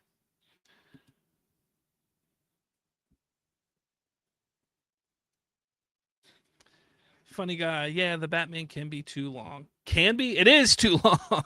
It is too long. Ron says Bruce and Raz relationship was very Professor X Magneto like. Kind of. Yeah.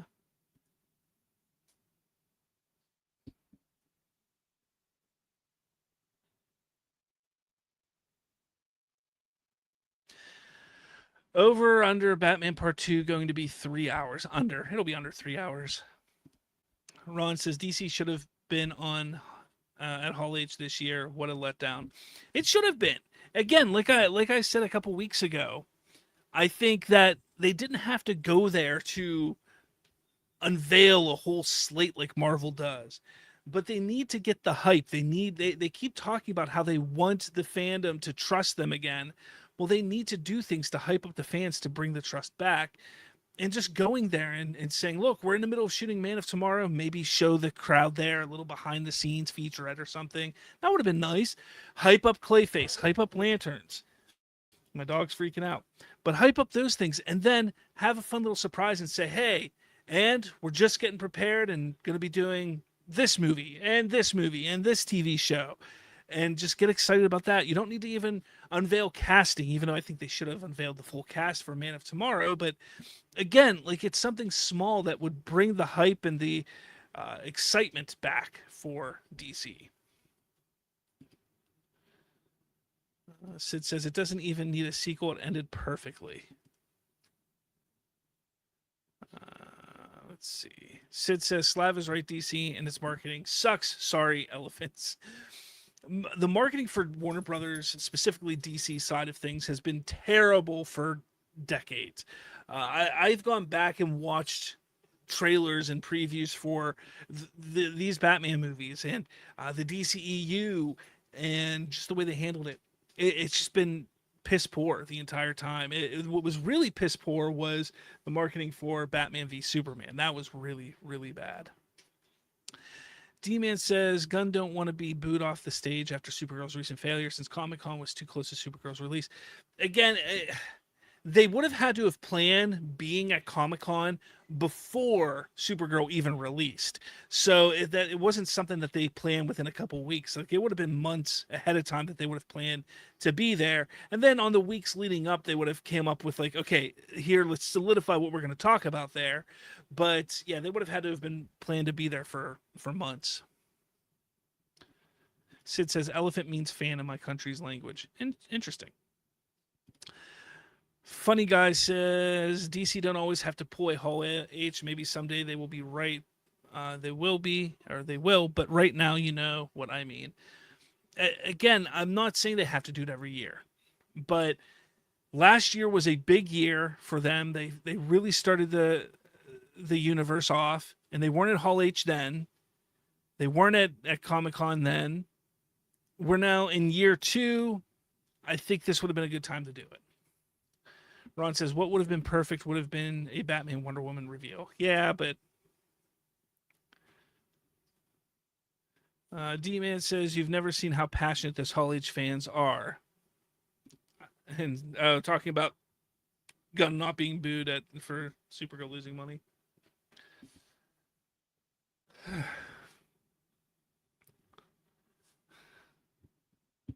Like your father, you Of true justice. such a You great simply scene. walk up behind them and stab them in the heart.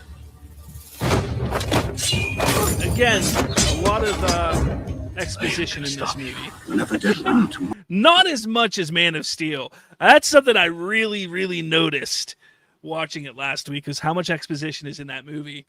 But there is a good bit in this as well.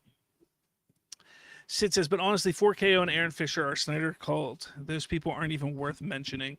And that's why, like I've been saying, I mean, for quite a while, I just don't even talk about them anymore. I don't bring them up. Funny Guy says, I'm not worried about the grifter slop channels like 4KO. In that prison breakout, the first, maybe not the prison, but the mental institution breakout, I think the one character was supposed to be Victor Zsasz. That was broken out, because you can see a bunch of like tattoos on his neck that are, it looks like it's slashes, like he's counting. D-Man says those Snyder cult YouTubers will be pushing the same thing for the next 20 years. You're right. Even after Zack Snyder dies, they're going to be saying things like, oh, the Saudi Arabian government's going to buy DC so they can make Snyder films. They came up with a cure to raise Snyder from the dead, and so he can come back and finish them. And Nolan's going to write them and run the studio with him. Like that's what people are going to say. It's going to be ridiculous. Let's see. Sid says, are we worried about Snyder cult violence, though? Like, could it get that serious? Meh. I think it's a possibility at some point, but it's not like a major serious threat. Z said, made a Batman mask. Want to see? Sure, buddy, bring it in. Let's take a look. What's the point of doing all those bloody push-ups if you can't lift a little log? Ah, boy. There's his Batman mask. What's it say? Batman face. It says Batman face on the mask. Beautiful. Funny Guy says, as long as Warner Brothers or DC has security. Ron says, Snyder cultists are not turning into Al Qaeda. No, they're not. They're not. They are not.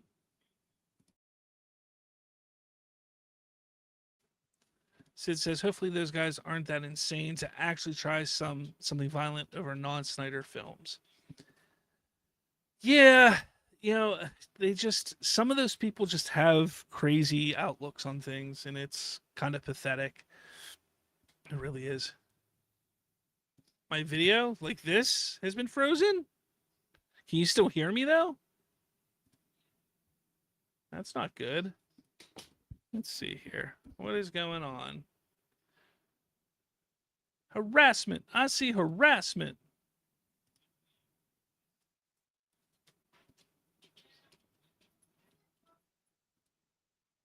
I'm still going. Let's see if it's frozen. No, it's not frozen. At least it's not frozen for me. I just pulled it up. It seems to be running fine. I'm sorry if it was frozen. That's unfortunate. That's unfortunate. Oh yeah, now it's frozen again. Why does it keep doing that? That's not good. Hopefully you guys can still hear me. Funny Guy says no lag for me. Sid says I didn't want to say anything, but it was a bit frozen. D-Man says it now came back. Hopefully it stays back. Is it frozen? They're showing me. Is it frozen? Yeah. Ah, that's unfortunate. D-Man says it's the Snyder bots trying to take down your stream. I don't think they're trying to take down my stream. I don't think they are. But maybe. As long as you guys can hear me, I think that's the most important, right? Snyder bots, not bros. Snyder bots. Let's see. All these bridges. And then there, again, I never understood in this movie how all of these parts of Gotham fit together. So many of them just don't make sense to me. And the word is... Sid says they're too busy hashtagging. Oh, boy. That's funny. Let's see here. Let me do something. I'm going to pull this up and view it on my phone to see if when it freezes, maybe. Make sure there's no.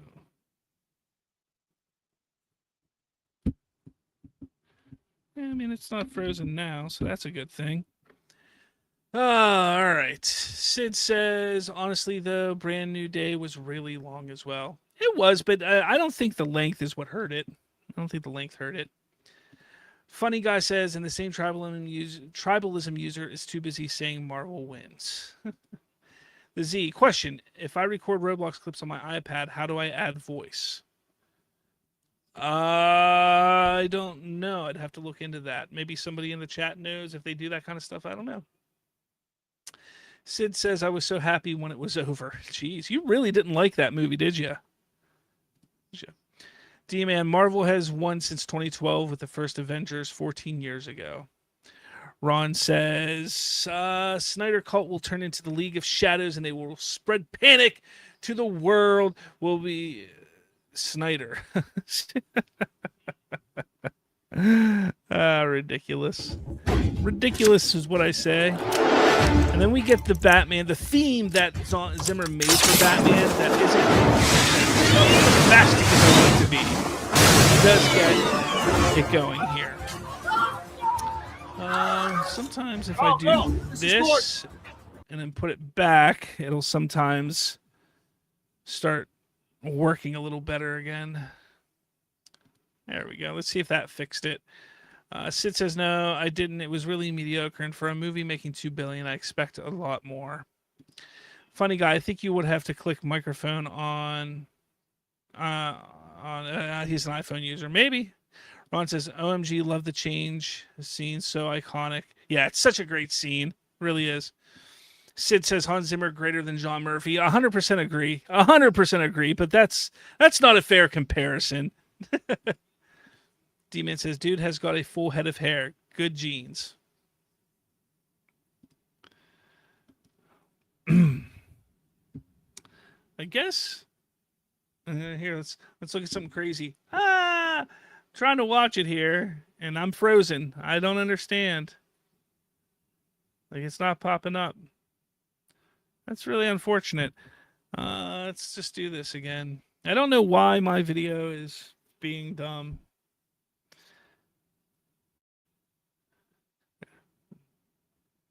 Funny Guy says Michael Giacchino. He did okay. He's hit or miss sometimes when it comes to his scores. The one that I really liked that he did was Rogue One. You know, that Star Wars movie. I thought that was really good. But there's some scores that he's not great at. Sid says, I hope they abandon the Superman theme in Man of Tomorrow. Look, I want them to abandon the John Williams theme. I do. I want them to utilize the theme that they created for the Superman movie and utilize that as the theme. Sid says David deserves a score of his own. 100% agree. Ron says the Batman is his best song. D-Man, they won't. The Batman is his best song. You talked about Giacchino. I wasn't a big fan of his score for the Batman. I wasn't. It was a decent score, but it wasn't anything overly fantastic. Great scene. Love this scene. It's not who I am underneath, but what I do that defines me. Such a great scene. D-Man, Man of Steel score is one of the best scores. Yes, to me, 100%. Man of Steel score is fantastic. One of Hans Zimmer's best, if not his best. Let's see. Sid says, there were things I didn't like about Man of Steel. The score wasn't one of them. Even though the movie was not. You all take that back. Man of Steel is a masterpiece, people. It is a masterpiece. I say masterpiece. It is a masterpiece. a little comedy in this movie too. It's not bad. I got some quality or comedy in here. Ron says it's not who I am underneath, but how I poop that. Whoa! Funny guy. Batman, good quote. Still better than Returns. D-Man. Slav just joined the Snyder cult. Look, I've admitted I was in the Snyder cult before I knew I was in the Snyder cult because I was a Snyder fan. I pushed for the Snyder cut to come out, and then things just got crazy and wild with that group of people, and I had to pull myself out of it. So it is what it is. Sid, at least Man of Steel has good action, unlike Superman 2006. So Superman Returns, yeah.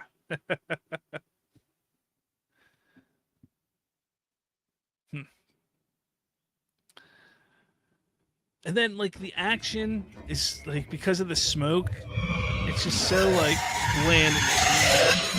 Again, it doesn't ruin the movie, but there's not a lot of good action fighting scenes when it comes to this movie. I will say that Ra's al Ghul kind of goes out like a bitch in this movie. That's kind of unfortunate. D-Man says, I think he meant Superman 2026. Better not. I liked the action sequences in Superman 2025. That's 2025. And Sid meant Returns.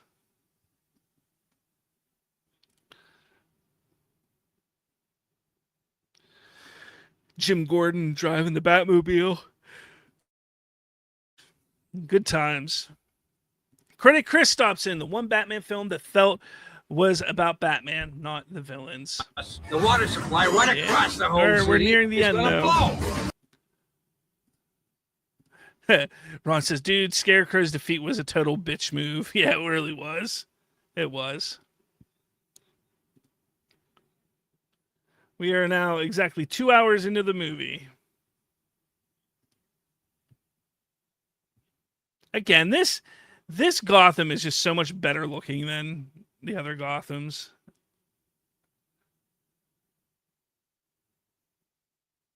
And I really wish they would have utilized this tram or this train more. Oh, well, what can you do? You will never learn.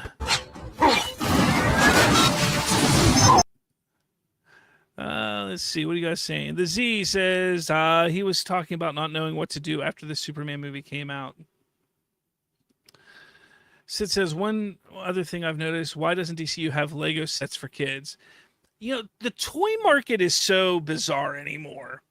And DC's never had a good toy department, with the exception of their Hot Toys and McFarlane Toys. Even McFarlane Toys aren't as good as they used to be. But their toys have always been subpar. Like, they just have never been good at making toys. That's going way back even to, like, the 90s. Sid says, like, did they not invest? D-Man. Language, there are kids in the chat. Oh, boy.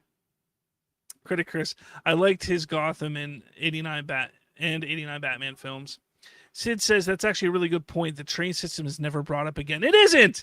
And it's such a cool little thing that they had in this movie. It's disappointing. Z wants me to watch Venom next week. If you want me to trash and talk crap on Venom for the hour and 30 minutes that movie is, why not? Let's do it, right? Let's do it. I really don't like that movie. It is a terrible movie, in my opinion. But maybe we'll stray from DC next week. Maybe I'll throw up a different movie, a couple of different options that aren't DC. Sid says, really, Venom was fun. D-Man says, we need a Batman movie with blimps in the skies. So it's like the animated series. Sid, yeah, Venom was not for me. Each movie got progressively worse as well. Although maybe... No, I take that back. The first Venom's the worst. The second one is bad. The third one's bad. But the first one is the worst. D-Man, make it its own world, not similar to ours, but an actual comic book city. That's what James Gunn did with Metropolis, essentially. Like, I think that's what he'll do in the DCU, something like that. Funny guy, Venom being a funny clown is very out of character for the Venom trilogy. It's not just that. The movie itself is just terribly executed. And the death of Ra's al Ghul. See if my video is working yet. Let's see. Maybe it is, maybe it isn't.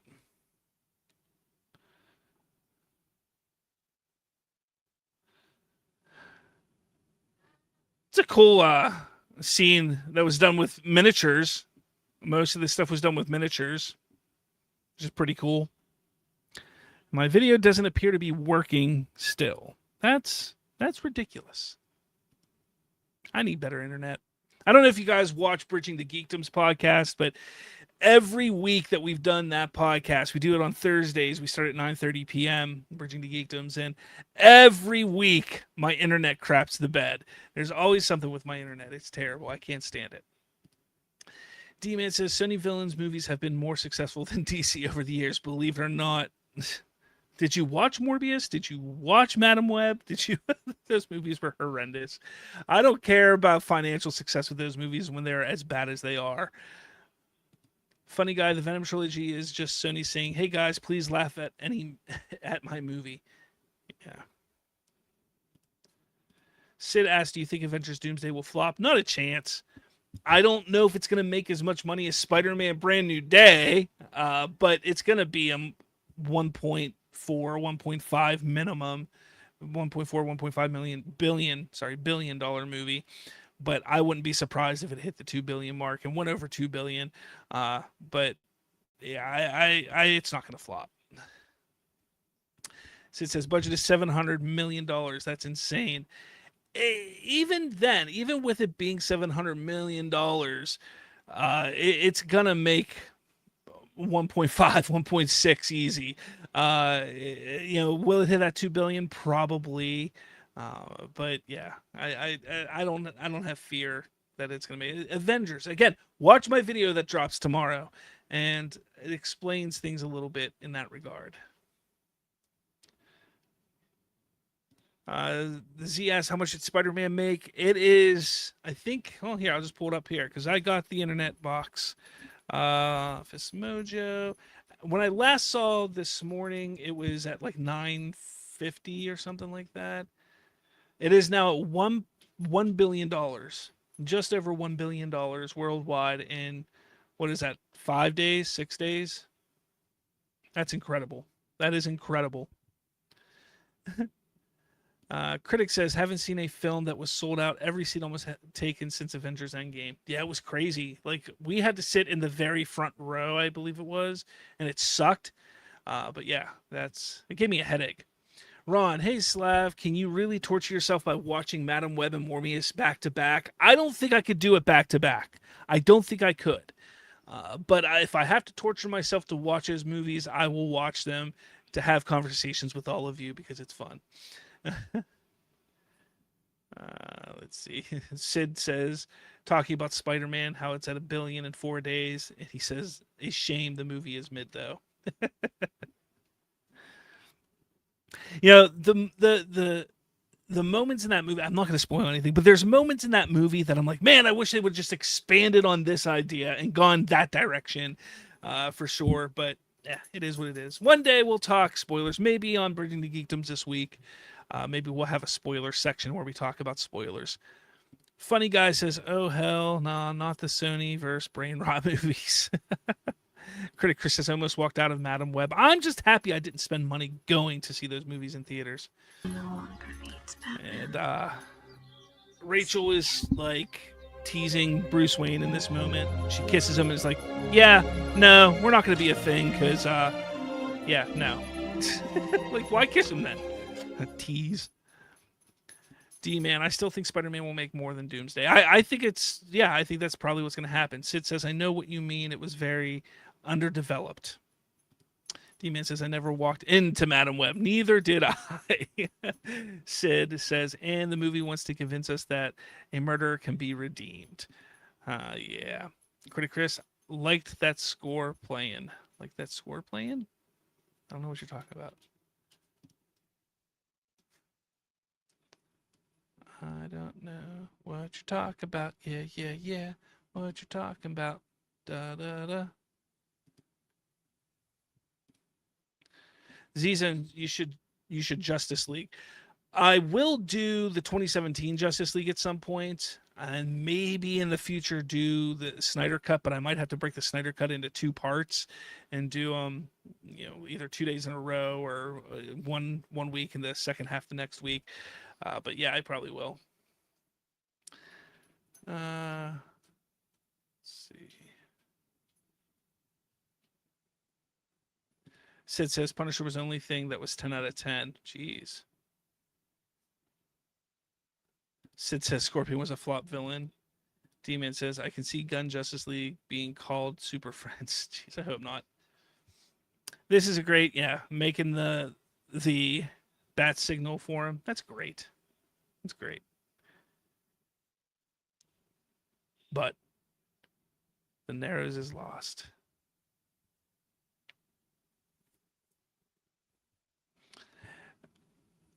And leading this scene to him showing the card, the Joker card, was awesome. Absolutely awesome. Who's Scorpion? I'll tell you after the show.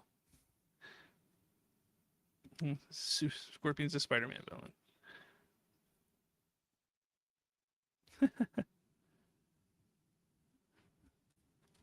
Got a taste for the theatrical like you.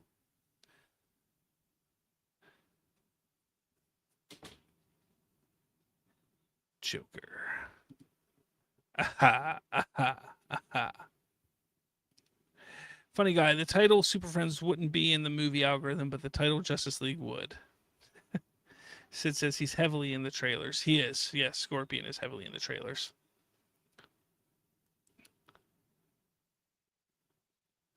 This is a great ending to the movie, too. Fantastic ending. And that's it. That's Batman Begins. I think we talked about more not Batman Begins related, but we talked a good bit about that as well. Such a great movie. Fun movie. Screenplay by Nolan and David S. Goyer. Story by David S. Goyer.